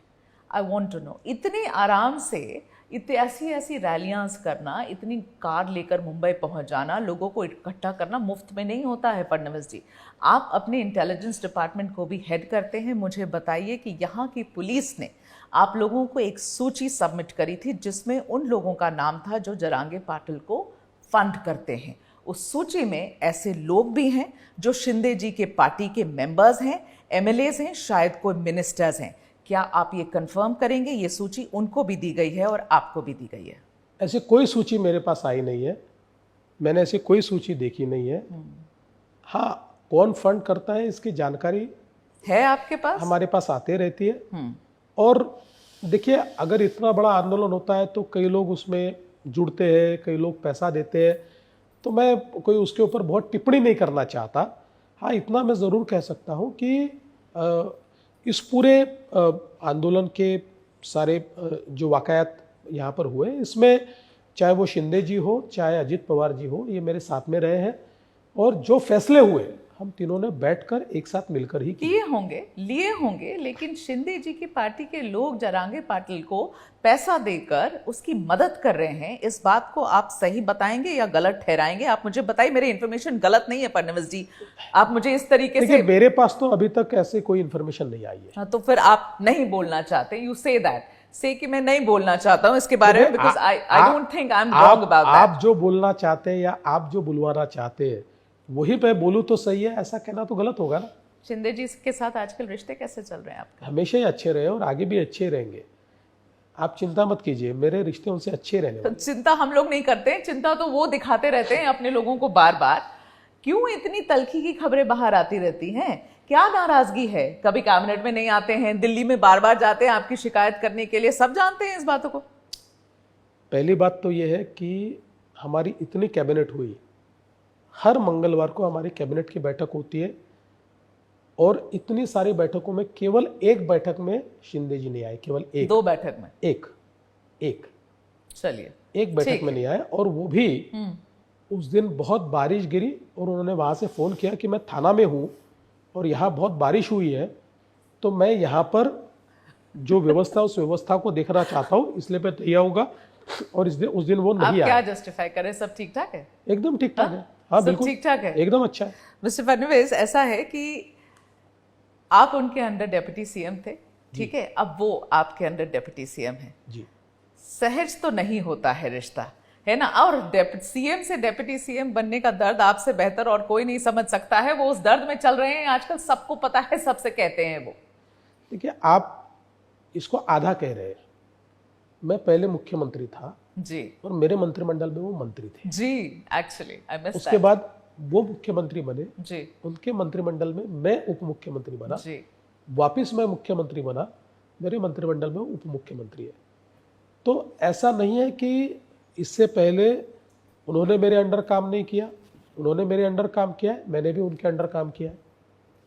तो मुझे नहीं लगता कि ये एक बहुत बिग डील है या कोई बहुत बड़ी बात है। देखिए, मैं तो 5 साल लगातार मुख्यमंत्री रहा और उसके बाद मैंने उप मुख्यमंत्री के रूप में काम किया, और 2.5 साल में उप मुख्यमंत्री था। तो किसी भी समय मैंने मुख्यमंत्री जी का प्रोटोकॉल नहीं तोड़ा और मुख्यमंत्री के तौर पर शिंदे जी ने भी मुझे जो इज्जत देनी चाहिए वो हमेशा दी। कभी भी मेरी जो एक पर्सनल आपकी जो एक इज्जत होती है उसमें कभी कमी नहीं आने दी। आज वही रिश्ता हमारा है, वो उप मुख्यमंत्री है। देखिए, मैं आपको एक कहता हूं कि मुख्यमंत्री के तौर पर मुझे बहुत अधिकार है, लेकिन जो सामूहिक निर्णय के विषय है उन विषयों पर उनसे चर्चा करके ही मैं निर्णय करता हूं। तो मुझे ये लगता है कि एक हेल्दी रिलेशनशिप हम में है और हम लोग ठीक से काम करें। आज आप देखिए, शिंदे जी उप मुख्यमंत्री है, लेकिन उनके पास महाराष्ट्र के बहुत महत्वपूर्ण पोर्टफोलियोज है। आज महाराष्ट्र का तो सबसे बड़ा पोर्टफोलियो नगर विकास है। तो सुना है कि आप भी कई फाइल्स आपके रोक के रखे हुए हैं आपने उनके, और ये भी सुना है कि उनकी जितनी कैबिनेट मंत्री हैं उनके पार्टी से, उनकी फाइलें वो पहले अपने पास मंगवाते हैं फिर आपके पास जाने देते हैं। क्या चल रहा है? फाइल वॉर चल रहा है क्या आप लोगों का? देखिए, पहली बात तो मेरे पास कोई फाइल रुकती नहीं है। अगर किसी फाइल में मुझे लगता है कि कोई प्रॉब्लम है या इसमें कानूनन कुछ करने की आवश्यकता है तो मैं मंत्री को बुलाता हूँ, उसको बैठाता हूँ और उसको दिखाता हूँ और मैं उसको क्या फैक्चुअली करना चाहिए बताता हूँ। तो फाइलें आई और फाइलें रुकी, वो रुकी हुई फाइलों वाले हम लोग ही नहीं है। गलत है ये बात? हाँ, बिल्कुल गलत है, 100% गलत। तो आप क्या कर रहे थे पिछले असेंबली में खड़े होकर आप ये उद्धव ठाकरे को ऑफर करते हैं कि वो आपके साथ वापस आ जाएं? फडणवीस जी, इस तरीके का ऑफर करना असेंबली के फ्लोर पर क्या मायने, क्या मतलब है इसका? Everybody read it only in one manner, which was that you were trying to put Shinde on the back foot. Tell me the truth.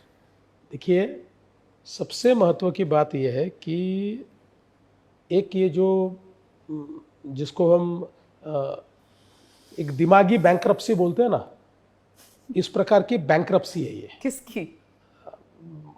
मतलब बहुत दुख के साथ कहता हूं और माफी मांगकर कहता हूं, ये मीडिया की बैंक्रप्सी है। क्योंकि हाउस में जो चलता है उसको हम किस प्रकार से रिपोर्ट करते हैं।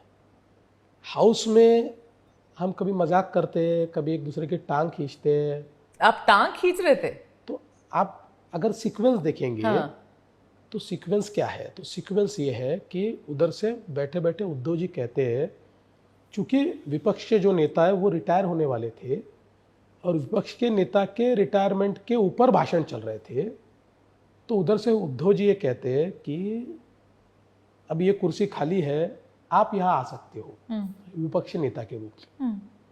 तो मैंने ये कहा कि उद्धव जी, अब तो हमारा उधर आने का सवाल नहीं है, हम तो यही रहने वाले हैं। 5 साल हमको कोई यहां से हटा नहीं सकता। हाँ, अगर आपको यहां आने की इच्छा हो तो विचार कर सकते हैं। अब ये तो मजाक में कहता है ना आदमी, इसका अर्थ क्या है? लेकिन इस पर ऑफर दे दी। तो मुझे लगता है कि जैसे हमारे को प्रबोधन की आवश्यकता है ना, हमको भी है, पॉलिटिशियंस को भी प्रबोधन की आवश्यकता है, जैसे मीडिया को भी थोड़ा प्रबोधन करने की आवश्यकता है। फडणवीस जी, चलिए ठीक है, हो गया। मीडिया पर आपने दे दिया, मुझे जितने तंज कसने थे आपने कस लिए। मैं तो आप लोगों का बहुत आपकी इज्जत करता हूं, लेकिन ऐसा नहीं है ना कि आप गलती नहीं कर सकते। गलती सही तो छोड़ दीजिए, आप क्या करते हैं, कब करते हैं, बहुत सोच समझ के करते हैं। जब उसे सही इंटरप्रेट कर लिया जाए तो आपको तकलीफ हो जाती है। लेकिन आगे बढ़ते हैं फडणवीस जी। ऐसा है कि आपके यही सारे नेता यहाँ वाले, उनकी बड़ी कामना है कि फडणवीस जी को बड़ी जिम्मेदारी मिले, दिल्ली में थोड़ा निकले यहां से, हमारा स्पेस छोड़ें, दिल्ली जाएं। आपको लगता है कामना पूरी होने वाली है उनकी? देखिए, जब तक यहां काम करना है तो यहां काम करूंगा, जिस दिन कहेंगे दिल्ली काम करना है तो दिल्ली काम करूंगा, जवाब मत दीजिए। और जिस दिन कहेंगे कि दोनों जगह काम नहीं करना है तो घर जाऊंगा अपने। ये तो भारतीय जनता पार्टी है भाई। ये आपका ना जवाब इतना घिसा पिटा हो गया है। आपका सवाल ही घिसा पिटा है। नहीं, सवाल मेरा इतना घिसा पिटा सवाल है, ये तो घिस घिस के ये सवाल खत्म हो गया है। लेकिन आप लोग घिसा पिटा सवाल पूछेंगे तो आपका सवाल का जवाब वही मिलेगा। देखिए, नया जवाब तो ढूंढ के नहीं निकाला जा सकता दुनिया में। क्योंकि आप सच तो बोलेंगे नहीं ना। देखिए, तीसरी बार आप सच बोलेंगे और हम झूठ बोलेंगे, ऐसा थोड़ी होता है। देखिए, सुनिए, अच्छा सुन लीजिए, तीसरी बार के मुख्यमंत्री बने हैं आप। अब आप जब टर्म अपनी फिनिश करेंगे, इनफैक्ट मैंने अपनी इंट्रोडक्शन में भी ये बात कही कि जब आप अपनी टर्म इस बार फिनिश करेंगे, 2-5 साल की टर्म, आप एक्चुअली एक नया कीर्तिमान स्थापित करेंगे। that'll be a record in Maharashtra, क्योंकि आज तक किसी भी चीफ मिनिस्टर ने 2 फुल 5 ईयर टर्म महाराष्ट्र में कंप्लीट नहीं किया है। भाई साहब, आप 3 बार के मुख्यमंत्री हो गए हैं, तो इसके आगे का रास्ता हर कोई जानना चाहता है। क्या है आगे का रास्ता फडणवीस जी का? अब फिर वो डायलॉग वापस मत चिपकाइएगा प्लीज। देखिए, राजनीति में आगे का रास्ता कोई जानता नहीं, कोई नहीं जानता है। महत्वाकांक्षा तो होगी ना। महत्वाकांक्षा का कोई मतलब नहीं होता। देश में कई नेता बड़ी बड़ी महत्वाकांक्षा रख के अपने घर पे बैठे हुए, इसलिए पॉलिटिक्स में कोई महत्वाकांक्षा का महत्व नहीं होता है। यहाँ पार्टी और जनता तय करती है आप किस दिशा में जाएंगे, और मैंने हमेशा पार्टी और जनता ने मिलकर जो तय किया उस दिशा में मैं गया हूँ। मेरी जिंदगी में मैं कभी मंत्री बनूंगा ऐसा भी मुझे नहीं लगा। मैं जिस समय मेयर बना तो मुझे लगा कि इससे और बड़ा मुझे क्या मिल सकता है। मैं मेयर बन गया। उसके बाद जब मैं एमएलए बना तो मुझे ऐसा लगा कि मैं एमएलए बन गया, लेकिन मैं कभी मिनिस्टर भी बनूंगा ऐसा मुझे लगा। आगे आ चुके हैं। नहीं, इसीलिए मैं कहता हूं, आगे आ चुके हैं। लोग आपके आगे की बात कर रहे हैं। आप हमेशा ये याद रखिए, पॉलिटिक्स में कल क्या होने वाला है ये आप नहीं बोल सकते। इसलिए आप अपने बातों को जितना संक्षेप में रखें, जितना काबू में रखें, उतना अच्छा होता है। सवाल इसलिए क्योंकि प्रधानमंत्री जी के फेवरेट हैं, संघ से बहुत करीबी से जुड़े हुए हैं। फडणवीस जी के लिए एडवांटेजेस बहुत हैं। इमेज ऐसी है, सौम्य नेता हैं, पढ़े लिखे हैं, प्रोग्रेसिव सोच वाले हैं। कुछ ऑब्स्टिकल तो दिखता नहीं है मुझे। तो when is the next big promotion for you?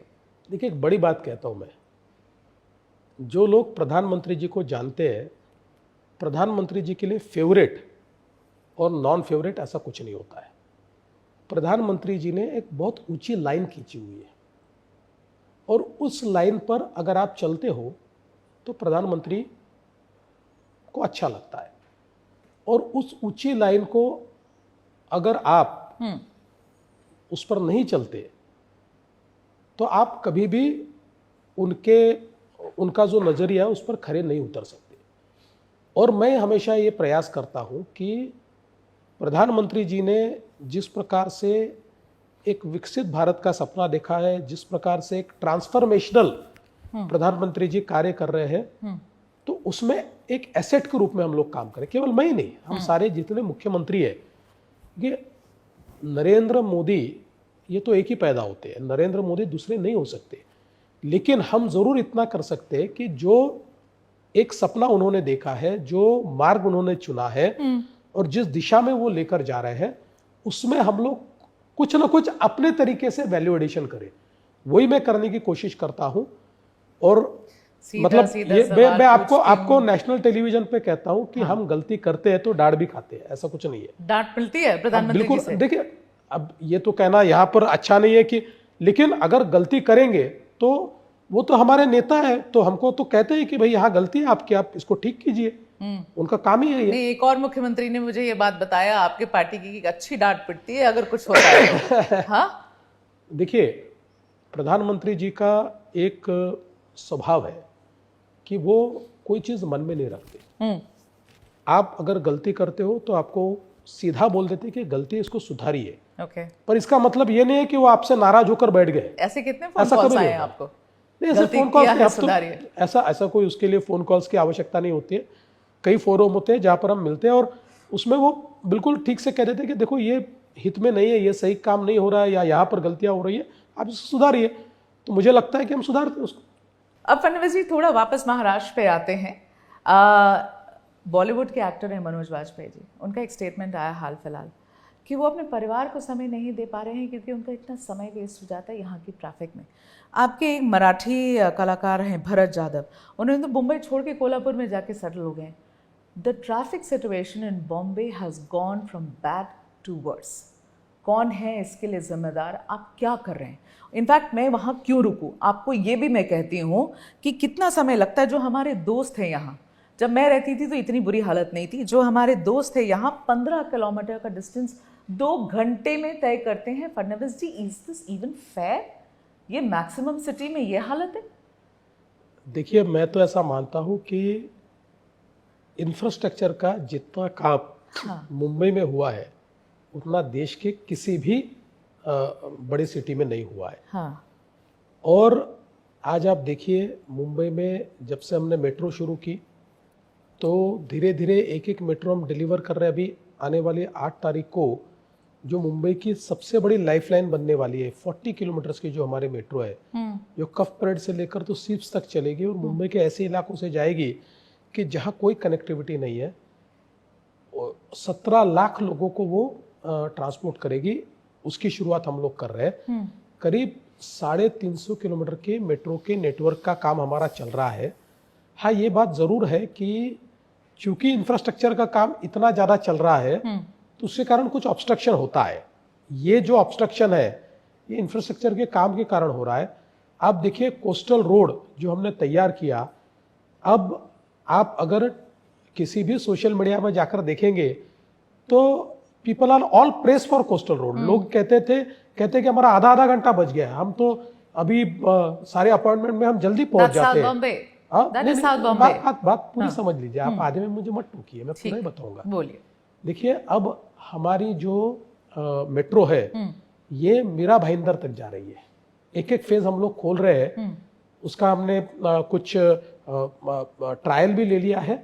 तो मीरा भाईंदर तक हमारी मेट्रो जा रही है। हम एक टनल्स का नेटवर्क तैयार कर रहे हैं, थाने से लेकर बोरीवली तक, या पूरा जो अभी तक मुंबई का विचार ये नॉर्थ साउथ हुआ है लेकिन ईस्ट वेस्ट नहीं हुआ है। अब ईस्ट वेस्ट कनेक्टिविटी के कई टनल्स हम लोग यहाँ पर शुरू कर रहे हैं। और सबसे बड़ी बात यह है कि अभी वर्ली से लेकर अटल सेतु तक हम लोग एक एलिवेटेड रोड तैयार कर रहे हैं। और देखिए मुंबई की लाइफलाइन ये वेस्टर्न एक्सप्रेसवे है। मुंबई का 60% ट्रैफिक ये वेस्टर्न एक्सप्रेसवे पे जाता है। अब हम लोगों ने वर्ली अब बांद्रा तक तो हमारी सीलिंग हो गई। अब बांद्रा से वर्सोवा की सीलिंग हमारी करीब 70% हो गई है। वर्सोवा से लेकर भाईंदर तक सीलिंग का काम हमने चालू कर दिया है, जो अगले 3 साल में हम पूरा करेंगे। तो आप समझ लीजिए मुंबई को एक रिंग रोड हम दे रहे हैं। और भाईंदर से के उत्तम से विरार तक हम लोग एक नया सीलिंग तैयार कर रहे हैं। और ये मैं सिर्फ हवा में बात नहीं कर रहा, सब काम चालू है हमारे। ठीक है। We have started all the work. Okay. तो वेस्टर्न एक्सप्रेसवे को एक 100% पैरेलल रोड हम लोग दे रहे हैं और मेट्रो भी हमारी शुरू हो जाएगी। तो इसके कारण ट्रैफिक में बहुत ईज आएगी। मैं तो ऐसा मानता हूं कि मुंबई आने वाले 4 सालों में देश के किसी भी मेट्रो सिटी में सबसे अच्छा ट्रैफिक अगर कहीं का होगा तो मुंबई का होगा। आने वाले 4 साल में जब फडणवीस जी का सेकंड टर्म खत्म, थर्ड टर्म 100% खत्म होता होगा तब। और एकदम 29 के बाद every year we will deliver. अभी हर साल हम लोग 50 से 75 किलोमीटर की मेट्रो डिलीवर करेंगे। ये जो मेट्रो आप लोग चला रहे हैं फडणवीस जी, आपके पास do you have any idea कि आपने रोड से कितनी कार्स कम करी हैं? देखिए, लग तो नहीं रहा। देखिए जैसे हमने अंधेरी वाली मेट्रो जो हम लोगों ने शुरू की, तो उसका एक रफ एस्टिमेट जो हमारा पहले 3 महीने का आया, उसमें 45,000 गाड़ियां कम हुई है रास्ते से। 45,000 व्हीकल्स, 45,000 गाड़ियां कम हुई है। हाँ, और देखिए मेट्रो का ये होता है कि जितनी कनेक्टिविटी बढ़ते जाती है जी। अभी तक मेट्रो हमारी जो थी वो स्टैंड अलोन मेट्रोस चल रही थी, अलग अलग हमारी। अब हम लोगों का इंटीग्रेशन हुआ है मेट्रोस का। तो अलग अलग जंक्शंस पर हमने आपको एक जगह से दूसरी जगह जाना है तो आपको इंटरचेंजेस अब मिल रहे हैं। तो ये इंटरचेंजेस के कारण बड़ा परिवर्तन होगा। अभी आप मुंबई में एयरपोर्ट में भी मेट्रो से जा पाएंगे, ये परिवर्तन हम लोगों ने लाया है। अभी एयरपोर्ट की अंतिम कनेक्टिविटी हमारी बाकी है। हम एयरपोर्ट के परिसर में जा रहे हैं, लेकिन वहां से बिल्कुल एंट्री जो एयरपोर्ट में होती है उसका काम अभी हमारा चल रहा है। एयरपोर्ट एक्सप्रेस मिलेगा हमें? हाँ बिल्कुल, 100% आपको एयरपोर्ट एक्सप्रेस मिलेगा। सीधे आप एयरपोर्ट जा पाओगे, यहाँ वाले इंटरनेशनल एयरपोर्ट। बिल्कुल बिल्कुल बिल्कुल आप जा पाओगे। कब तक? मैक्सिमम 1 साल, 1 से 1.5 साल। ओके। तो मैं ये कहना चाहता हूं कि आज जितना काम इंफ्रास्ट्रक्चर का मुंबई में हो रहा है, मैं दावे के साथ कहता हूं, दावे के साथ, देश की किसी मेट्रो में नहीं चला। नहीं, मैं मानती हूं इंफ्रास्ट्रक्चर मैन भी नाम आपको यहीं मिला है फडणवीस जी, लेकिन जो बेचारे सुबह निकलते हैं घर से 7 बजे, 9:30 बजे पहुंचेंगे, 2-2 घंटे की सफर, आप सुबह 4 घंटे अंदर रोड्स ऑफ बॉम्बे।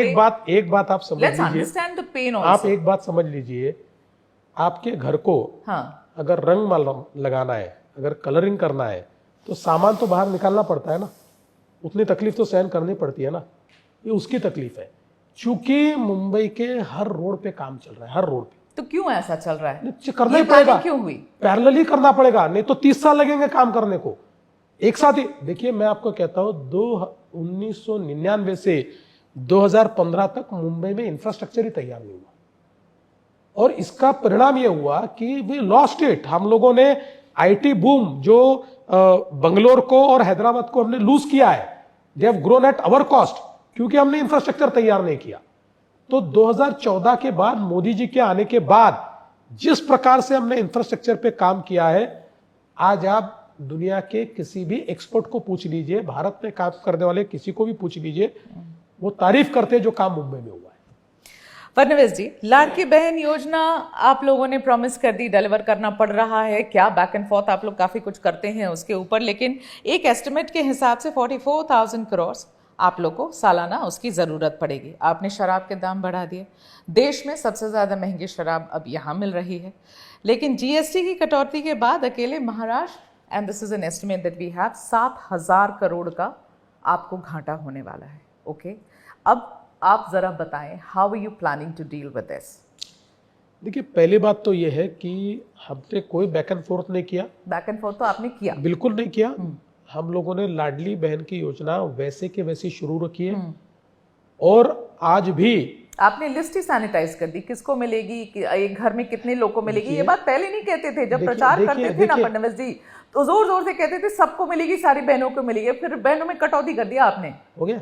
हाँ ठीक है, और कुछ बोलना बोल दीजिए। नहीं बोलिए ना।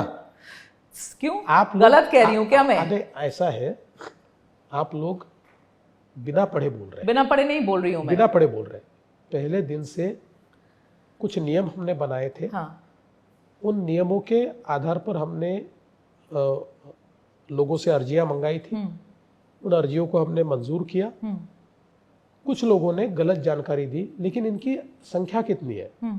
देखिए हम लोग 2 करोड़ 80 लाख बहनों को देते थे, उसमें से केवल 20 लाख बहनों को हम नहीं दे रहे आज भी। 2 करोड़ 80 लाख को दे रहे थे, हाँ। उसमें से 20 लाख आपने हटाए हैं। अभी हम लोगों ने हटाए नहीं, उसको रोका है। हाँ। क्योंकि इनकम टैक्स पेई, इस प्रकार की महिलाएं, या ऐसे भी ध्यान में आया कि जिनके घर के लोग ये सरकारी नौकरी में है लेकिन उन्होंने भर दिया, ऐसे लोग। लेकिन आज भी 2 करोड़ 60 लाख बहनों को हम लोग दे रहे हैं। तो देश में इतना बड़ा 2 करोड़ 60 लाख बहनों को या किसी एक घटक को देने वाला ये सबसे बड़ा प्रोग्राम है, देश में कहीं नहीं है, किसी राज्य में नहीं है। तो इसलिए इसमें कोई बैक एंड फोर्थ नहीं है।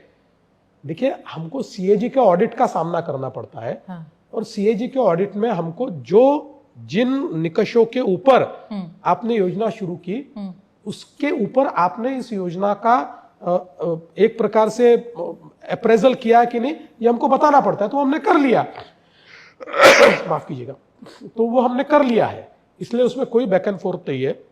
और जहां तक जीएसटी का सवाल है, तो मैं ऐसा मानता हूं कि ये जो सेकंड जनरेशन रिफॉर्म्स किए हैं, ये अपने आप में एक बहुत बड़ा काम है।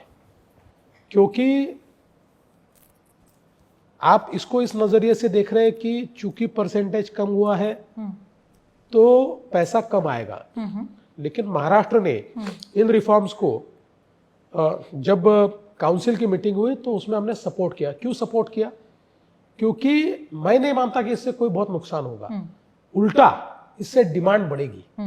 डिमांड बढ़ेगी तो हमारे यहां पर व्यापार भी बढ़ेगा, और व्यापार बढ़ेगा तो हमको ज्यादा इनकम भी आएगा। देखिए जिस समय जीएसटी लाया गया तो हमारे यहां पर महाराष्ट्र में अपोजिशन के लोग बहुत इसका विरोध करते थे और कहते थे कि महाराष्ट्र एक मैन्युफैक्चरिंग स्टेट है, महाराष्ट्र का बहुत नुकसान होगा। आप मेरा भाषण उठाकर देख लीजिए, मैंने हाउस में ये कहा था कि महाराष्ट्र ये केवल मैन्युफैक्चरिंग स्टेट नहीं है, हर मैन्युफैक्चरिंग स्टेट एक कंज्यूमिंग स्टेट भी होता है। मैन्युफैक्चरिंग के लिए भी कंजम्पशन करना पड़ता है। हम लोग एक प्रकार से सर्विस ओरिएंटेड इकोनॉमी की ओर जा रहे हैं, इसलिए अगर जीएसटी महाराष्ट्र स्वीकारेगा तो महाराष्ट्र ये आगे ही बढ़ेगा, हमको ज्यादा पैसा मिलेगा।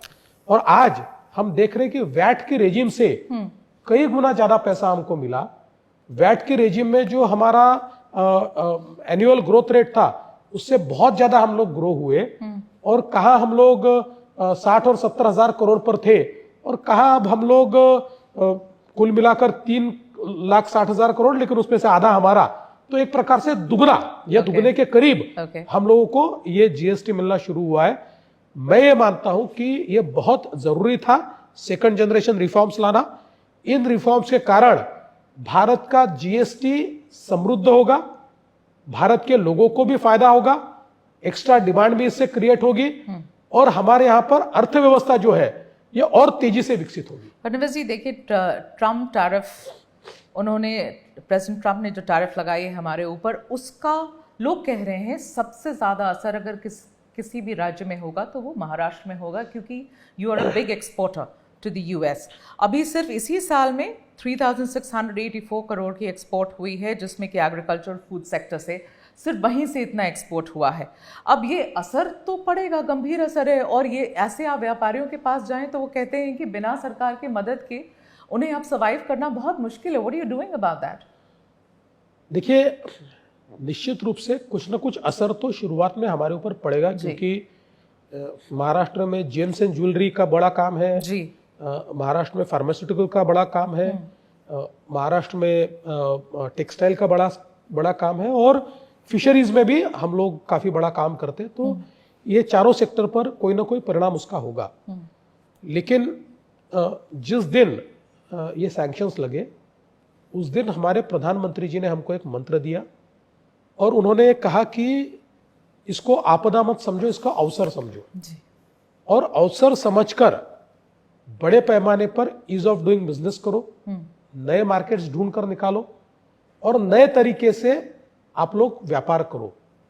और उसी को हम लोगों ने समझकर महाराष्ट्र में सबसे पहले हमने इसका एक असेसमेंट किया। हमारे यहाँ मित्रा, हमने जो एक ट्रांसफॉर्मेशन यूनिट हमारा तैयार किया है, नीति आयोग का जो हमारा अवतार है मित्रा, उसमें हमने इसका पूरा असेसमेंट किया, किस सेक्टर पर कितना परिणाम है। उस असेसमेंट के बाद हमने एक मिस्टर अपूर्व चंद्र है जो केंद्र सरकार से रिटायर्ड सेक्रेटरी है हमारे कैडर के, उनके अंडर हमने एक कमेटी तैयार की, और हमने तय किया कि हम लोग 100 रिफॉर्म्स कर रहे हैं, और एक वॉर रूम हमने रिफॉर्म्स की तैयार की है, जो हर महीने कितने रिफॉर्म्स हम कर पाए हम लोग देख रहे हैं। तो एक और ईज ऑफ डूइंग बिजनेस के माध्यम से हम लोग हमारे बिजनेसेस को मदद कर रहे हैं। दूसरी ओर केंद्र सरकार के मदद से नए मार्केट्स कौन से डेवलप हो सकते हैं, और उन नए मार्केट्स को डेवलप करने के लिए हमारे बिजनेसेस को किस चीज की आवश्यकता है उसके ऊपर हम मदद कर रहे हैं।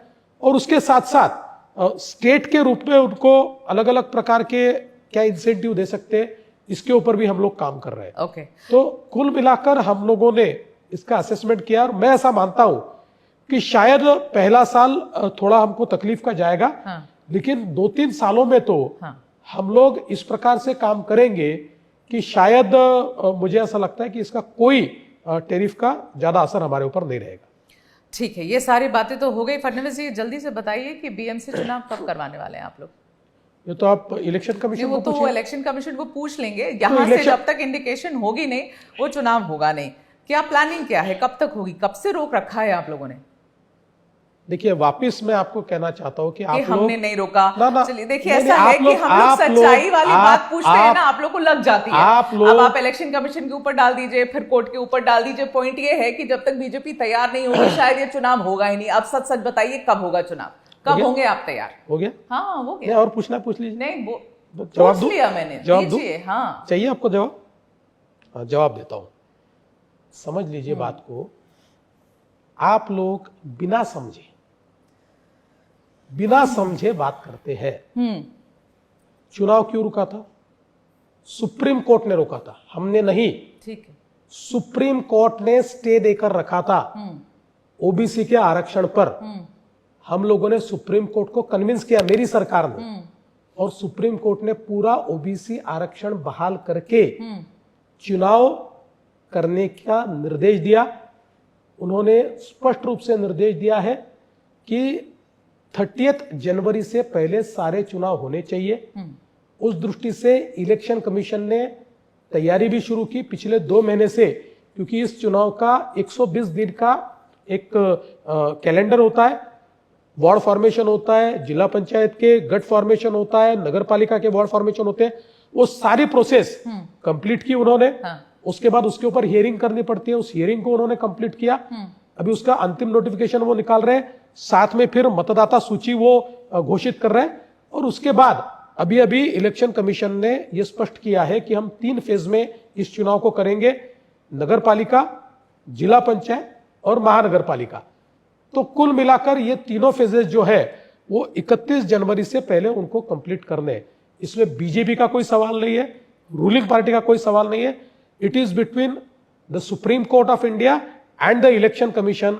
बेवजह आप हमारे ऊपर आरोप लगा रहे हो, इस आरोप में कोई अर्थ नहीं है। हम तो चाहते कल चुनाव हो, कल, टुमारो, कल ले ले कोई चुनाव। हम तो तैयारी में बैठे हैं। गठबंधन के साथ में लड़ेंगे ये चुनाव? बीएमसी आप गठबंधन में लड़ रहे हैं, अलग लड़ रहे हैं? हम मुंबई तो 100% गठबंधन में लड़ रहे हैं और बाकी जगह भी हमारा प्रयास होगा कि सब जगह हम गठबंधन करें, लेकिन कुछ जगह पर नहीं भी कर पाएंगे। कुछ जगह हमारी भी पॉलिटिकल मजबूरियां है कि नहीं कर पाएंगे, पर ओवरऑल हम लोग गठबंधन में लड़ेंगे। जब से आप सीएम बने आपने इतना कुछ बदल दिया महाराष्ट्र की राजनीति में। पहली बार राज ठाकरे, उद्धव ठाकरे इतने साल के बाद एक मंच पे आ गए। राज ठाकरे मातोश्री चले गए, पता नहीं कितने सालों के बाद यह हुआ होगा, और कारण उसके देवेंद्र फडणवीस जी हैं। क्रेडिट क्यों नहीं लेते दोनों भाइयों को साथ में लाने का? और पता नहीं आपको क्या असर होने वाला है इसका बाद में, लेकिन अभी तो क्रेडिट ले ही लीजिए आप कि आपकी वजह से हुआ है। बिल्कुल, मैंने तो पहले क्रेडिट ले लिया, उन्होंने भी मुझे क्रेडिट दे दिया। मेरी हैप्पी।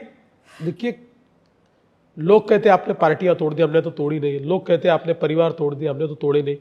अब कम से कम लोग अगर ये कोई कहता है कि आपने परिवार जोड़ा तो उसका तो क्रेडिट मैं लूंगा। मुझे बहुत अच्छा लगेगा अगर कोई कहेगा कि मेरे कारण दोनों भाई साथ में आए हैं, तो जरूर वो साथ में रहे, साथ में लड़े, कोई प्रॉब्लम नहीं है। अब राज और उद्धव एक साथ आ गए हैं, अब आपके शिंदे जी भी उद्धव जी के साथ चले जाएं और आपके अजीत पवार शरद पवार के साथ चले जाएं, तो क्या होगा देवेंद्र फडणवीस जी? ऐसा कुछ नहीं होने वाला है। देखिए, आप राजनीति की वास्तविकता को समझ लीजिए।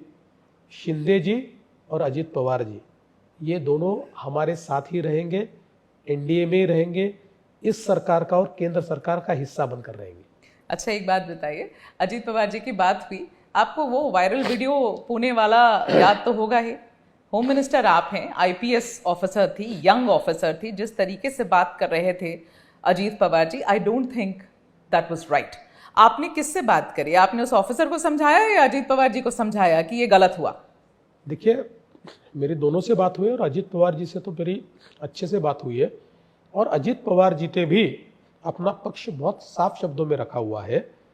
देखिए, कई बार ये होता है कि सामने की परिस्थिति क्या है वो आपको समझ में नहीं आती है और आप कोई चीज़ें बोलते हो, और सबसे बड़ी बात यह है कि उस आईपीएस ऑफिसर की भी कोई गलती नहीं है, वो she is a very young officer. तो उसको भी ये लगा कि कई बार लोग फोन कर देते, मैं देवेंद्र फडणवीस बोल रहा हूँ, मैं अजीत पवार बोल रहा हूँ, तो आप है कि नहीं, ये कैसे पता चले? इसलिए उसने ये कहा कि भाई आप सच में अजीत पवार बोल रहे हैं कि नहीं, मैं कैसे जानूं? तो आप वीडियो कॉल कीजिए। करेक्ट। तो इसलिए उसकी कोई गलती ऐसा मैं नहीं मानता, लेकिन हाँ, कई बार क्या होता है कि जैसे she is a young officer, और चूंकि उसकी भाषा मराठी नहीं है, या शी इज फ्रॉम केरला, तो आपके बोलने का जो लहजा होता है तो कई बार ऑफेंडिंग लगता है। ऐसा लगता है कि भाई सब बड़े चैलेंजिंग, इस प्रकार का लगता है।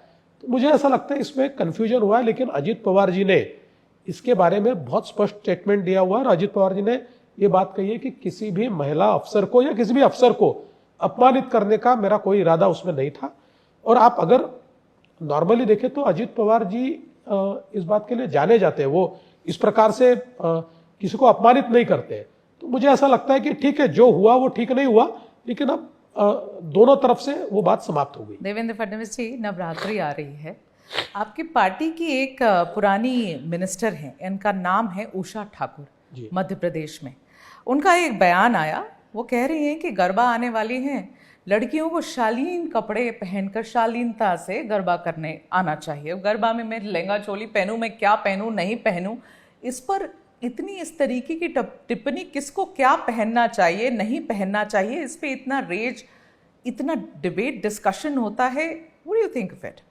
देखिए, पहली बात तो ये है कि किसने क्या पहनना चाहिए, ये उनका एक निजी मामला है, उसके ऊपर मैं कोई बहुत टिप्पणी नहीं करना चाहता। हाँ, किसको ये लग सकता है कि धार्मिक कार्यक्रम में थोड़ी शालीनता बनी रहे, उसके ऊपर कोई कह सकता है, लेकिन कोई कंपल्शन नहीं कर सकता।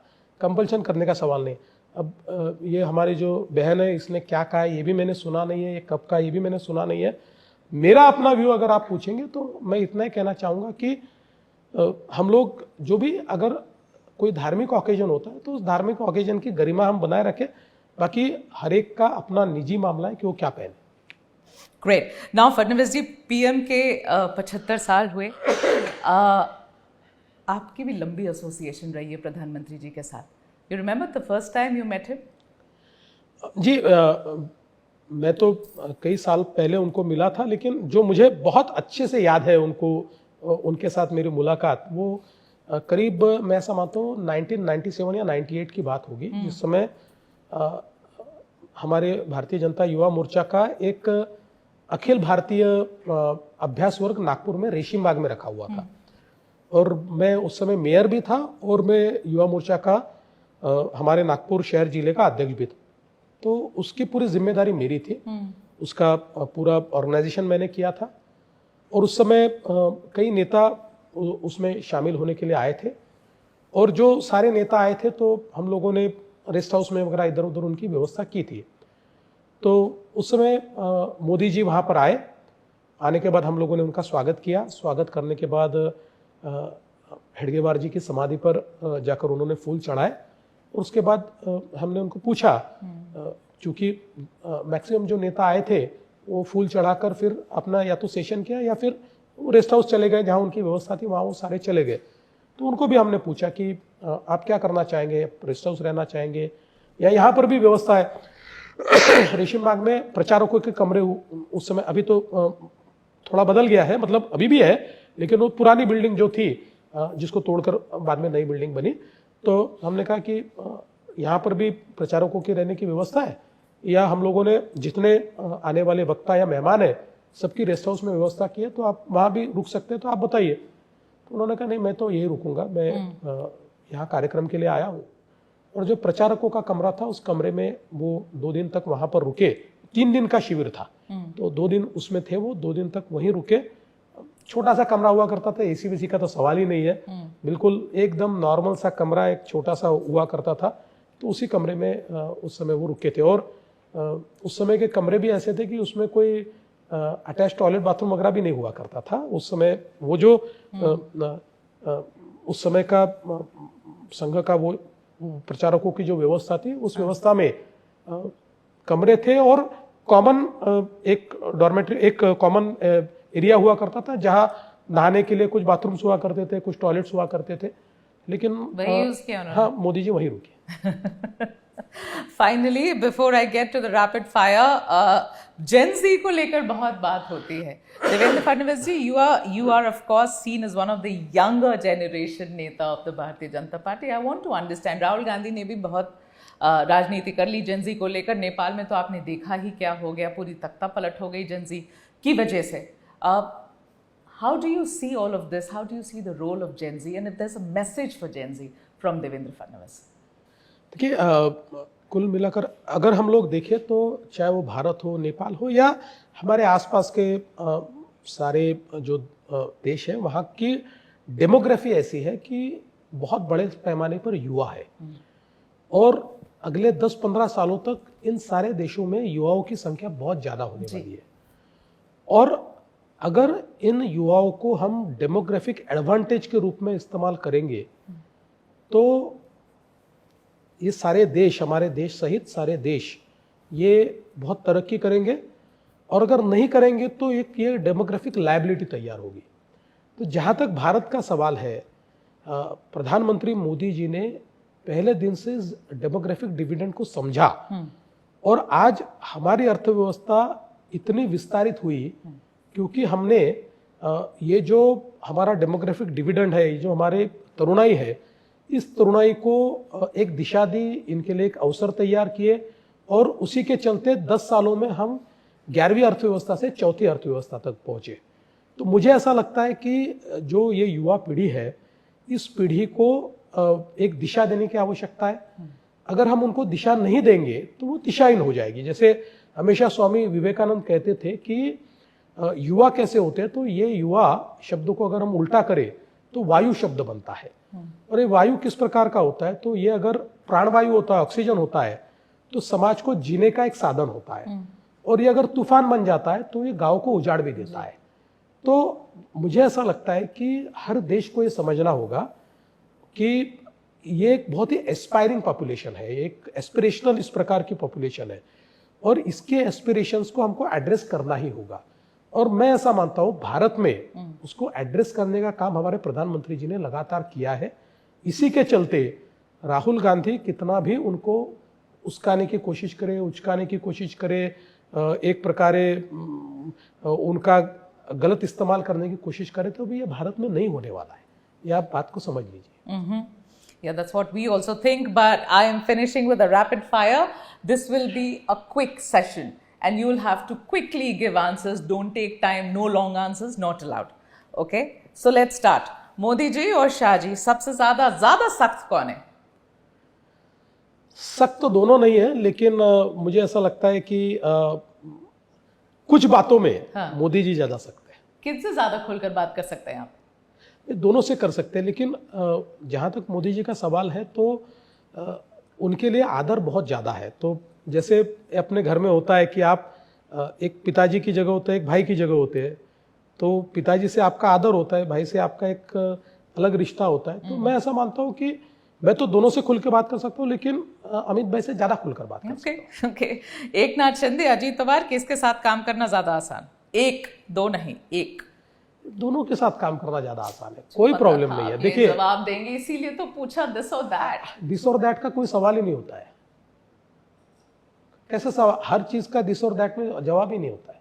दोनों के ठीक है। मराठा आरक्षण या ओबीसी हक, आपका स्टैंड? ओबीसी के आरक्षण को कोई भी धोखा न करते हुए मराठा आरक्षण, ये हमारा स्टैंड रहा है और हमने करके दिखाया है। उद्धव ठाकरे, राज ठाकरे, सबसे बड़ा चैलेंज दोनों में से? शायद मैं ही चैलेंज हूं उन दोनों के लिए। हिंदुत्व का पोस्टर बॉय आप या योगी जी? हिंदुत्व को पोस्टर बॉय की आवश्यकता नहीं है। हिंदुत्व अपने आप में एक ऐसी व्यवस्था है जो किसी पोस्टर बॉय की मोहताज नहीं है। हाँ, ये बात जरूर है कि योगी जी ने मुख्यमंत्री के रूप में उत्तर प्रदेश में बहुत अच्छा कार्य किया है। उत्तर प्रदेश जैसा एक बड़ा प्रदेश जो अगर विकसित न हो तो भारत कभी विकसित नहीं हो सकता, उसको विकास की राह पर लाने का काम मोदी जी के नेतृत्व में योगी जी ने किया है। और वो करते हुए विकास के साथ विरासत, इसका उन्होंने एक बहुत अच्छा उदाहरण हमारे सामने रखा है। मेरी रैपिड फायर को क्यों मैराथन राउंड बना रहे हैं फडणवीस जी? मुंबई या Nagpur? The more favorite city for you? Nagpur. Okay. 2024 की सबसे बड़ी गलती और सबक? सबसे बड़ी गलती 2024 के लोकसभा के चुनाव में भारतीय जनता पार्टी महाराष्ट्र में हम लोग ओवर कॉन्फिडेंट में थे, तो नरेटिव जो हमारे हाथ से खिसक रहा था वो हमको समझ में नहीं आया। तो ये सबसे बड़ी गलती है और वही सबसे बड़ा सबक है कि जिसके चलते हमने उस नरेटिव को समझकर कंट्रोल में लाया, तो 2024 के विधानसभा में हम चुनकर आए। वर्तमान में देश का सर्वश्रेष्ठ मुख्यमंत्री आपको छोड़कर किसे मानते हैं आप?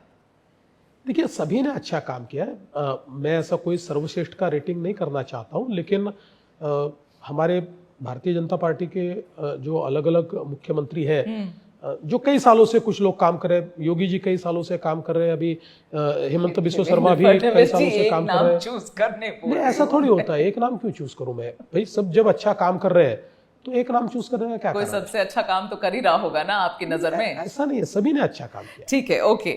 दोनों प्रधानमंत्री मोदी जी और अटल जी, दोनों के बीच में अंतर और समानता देखा आपने दोनों को है?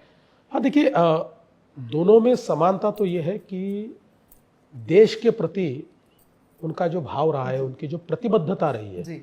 वो मैं ऐसा मानता हूं कि बहुत ही अटूट इस प्रकार की रही है। और दोनों में अंतर क्या है अगर आप मुझे पूछोगे तो मैं नहीं मानता कि बहुत ज़्यादा अंतर है। हाँ, देखिए, व्यक्तित्व का अंतर हो सकता है। अटल जी का व्यक्तित्व एक अलग प्रकार का था, वो अपने प्रकार से उनका एक निश्चयी व्यक्तित्व था। मोदी जी अपने प्रकार से बहुत दृढ़ निश्चयी इस प्रकार के व्यक्तित्व के धनी है। तो इसमें बहुत कोई अंतर है ऐसा मैं नहीं मानता, लेकिन मैं ये कहूँगा कि जो नव भारत है, उस नव भारत की नींव रखने वाले ये अटल जी थे, और नव भारत का निर्माण करने वाले ये मोदी जी। ठीक है, विपक्ष के एक ऐसे नेता जिसे देवेंद्र फडणवीस एडमायर करते हैं। देखिए, ऐसा है कि कई विपक्षी नेता हैं जिनमें, इसमें तो एक नाम नहीं, ले नहीं, सकते नहीं, हैं। मैं बता रहा हूँ, आप बात तो सुन लीजिए। उसमें से कई लोगों के कई गुण मैं कह सकता हूँ, लेकिन किसी एक नेता ने मुझे अगर बहुत इम्प्रेस किया है तो मुझे पता नहीं आप लोग उनके बारे में कितना जानते हैं, लेकिन कांग्रेस के एक नेता हुआ करते थे, डॉक्टर श्रीकांत जिचकार। अच्छा। ये मिनिस्टर भी हुआ करते थे और एक बहुत ही ऐसे विचारक और इस प्रकार से ज्ञानी व्यक्ति थे। मुझे ऐसा लगता है कि राजनीति में ऐसे लोग बहुत बिरले होते हैं। उनकी एक एक्सीडेंट में मृत्यु हुई, लेकिन अगर वो शायद जीवित होते तो महाराष्ट्र में एक बहुत बड़ा रोल वो प्ले करते। और वो व्यक्ति, अगर आप देखिए तो 15 से ज़्यादा उनके पास डिग्रियां थी, यूपीएससी भी क्लियर किया था, डॉक्टर भी थे, कितने चीज़ों में उन्होंने एमए किया हुआ था, संस्कृत के बहुत बड़े पंडित थे। ओके। महाराष्ट्र में जो संस्कृत विश्वविद्यालय तैयार हुआ वो उनके कारण तैयार हुआ। एक महाराष्ट्र में एक दीक्षित पैटर्न बहुत फेमस हुआ है। एक लोग दीक्षित डाइट के रूप में उसको कहते हैं। तो दीक्षित डाइट जो आज बहुत फेमस है, उसके एक्चुअल प्रणेता जो थे वो डॉक्टर श्रीकांत जिचकार थे, और बहुत बड़े अर्थशास्त्री थे। उस जमाने में उन्होंने जीरो बजट लाया, और जीरो बजट के कारण उनके ऊपर बहुत उस समय टीका टिप्पणी हुई कि ये गलत कर रहे हैं। लेकिन आज हम सभी लोग उसी जीरो बजट पर काम करते हैं। आप उनके काम को आगे बढ़ाते हैं। You go for these sessions every year, don't you? हाँ, नहीं, वो तो जी जी जी, वो जब भी बजट होता था तो बजट के ऊपर वो भाषण करते थे, केंद्रीय बजट के ऊपर। अब आप जाके तो करते हैं। मैंने कई सालों तक मैंने किया है वो। तो एक बहुत ही मनीषी के रूप में मैं उनको देखता हूँ, इसलिए उन्होंने मुझे बहुत इम्प्रेस किया। Okay, your dream project for Maharashtra, one dream project. देखिए, वन ड्रीम तो नहीं हो सकती है, ड्रीम प्रोजेक्ट तो कई है, लेकिन अभी वाढवण पोर्ट जो है ये एक ड्रीम प्रोजेक्ट है। उसके साथ साथ जो मैं महाराष्ट्र में नदी जोड़ के काम कर रहा हूँ, वो मेरे लिए ड्रीम प्रोजेक्ट है, क्योंकि उन कामों के कारण मैं महाराष्ट्र को परमानेंटली अकाल से बाहर निकालने वाला हूं। Okay, alright. व्हाट्सएप पर फडणवीस जी को टॉप ऐसे 3 लोग जो सबसे ज्यादा मैसेज करते हैं। देखिए, मैं व्हाट्सएप देखता ही नहीं हूँ। अच्छा, चलिए, आईफोन पे करते होंगे, आई मैसेज पे करते होंगे। हाँ, व्हाट्सएप में देखता नहीं हूँ। अगर कोई कहता है तो व्हाट्सएप मेरे पास है, तो मैं उनको कहता हूँ व्हाट्सएप मुझे कीजिए और मुझे एक मैसेज कीजिए कि व्हाट्सएप देखिए। तो लेकिन मैं रोज 300 से 400 मैसेजेस को जवाब देता हूँ। वो ठीक है, मगर टेल मी द तो टॉप 3 उसमें टॉप कहाँ से? पीपल। अब 400 मैसेज को जो जवाब दे, उसमें से टॉप 3 कहाँ से निकाले? अरे Fadnavis ji, okay, one Marathi word the entire world should know according to you. जय भवानी, जय Shivaji. If Maharashtra politics were to be a web series, what would its title be? बदलते रिश्ते। Right. Okay. One lesson that politics has taught you, Fadnavis ji. The one lesson which politics has taught me, वो अगर एक lesson की मैं बात करूं तो पॉलिटिक्स में patience is a virtue. Patience आप में अगर है तो आप हर परिस्थिति में सर्वाइव करेंगे। ओके, अगर आपकी जर्नी को लेकर कोई फिल्म बने तो लीड रोल किसे देना चाहिए? According to Devendra Fadnavis, who can play Devendra Fadnavis the best in Bollywood? अभी मेरी पिक्चर बाकी है। आपकी पिक्चर बाकी है, मैं मानती हूँ बहुत लंबी बाकी है, लेकिन किसी को अगर आपका रोल दिया जाए तो? मेरी पिक्चर पूरी हो जाने दीजिए, फिर रोल देंगे। Okay, so now quickly one word for all of these people. Uddhav Thackeray. Uddhav ji कभी हाँ कभी ना। एक नाथ शिंदे, इमोशनल मित्र, अजीत पवार, प्रैक्टिकल मित्र। शरद पवार, शरद पवार ये सुलझी हुई उलझन। Manoj Jarange Patil, I didn't want to ask but still बोलिए। मुझे ऐसा लगता है कि उन्होंने इतने अनशन किए हैं कि उनको हम अनशन वीर कह सकते हैं। मिस्टर नरेंद्र मोदी, नव भारत के निर्माता। अमित शाह, सर सेनापति। Nitish Kumar, common man. Donald Trump, confused person. Okay, Sam Pitroda, जैसा चेला वैसा गुरु, जैसा गुरु वैसा चेला। ओके, अरविंद केजरीवाल, कहाँ है वो? ओहो फडणवीस जी, टू बैड। कुणाल कामरा, परेशानी क्रिएट करते कौन हैं। है ये? Okay, alright, then that brings me to the very end, but before I let you go, you've started a cancer hospital in Nagpur. मुझे लगता है आप चीफ मिनिस्टर बनने के पहले ही नींव डाली गई थी। जी। Is it also because you lost your father to cancer? Is that the reason? आपकी बड़ी उसमें इन्वेस्टमेंट है इमोशनल। जी देखिए, ये बात बिल्कुल सही है कि मेरे पिताजी कैंसर के पेशेंट रहे और उनके इलाज के समय हम लोगों ने देखा कितनी परेशानियां भी होती है और मुंबई में टाटा कैंसर हॉस्पिटल इतना अच्छा काम करता है लेकिन कितना लोड उसके ऊपर है।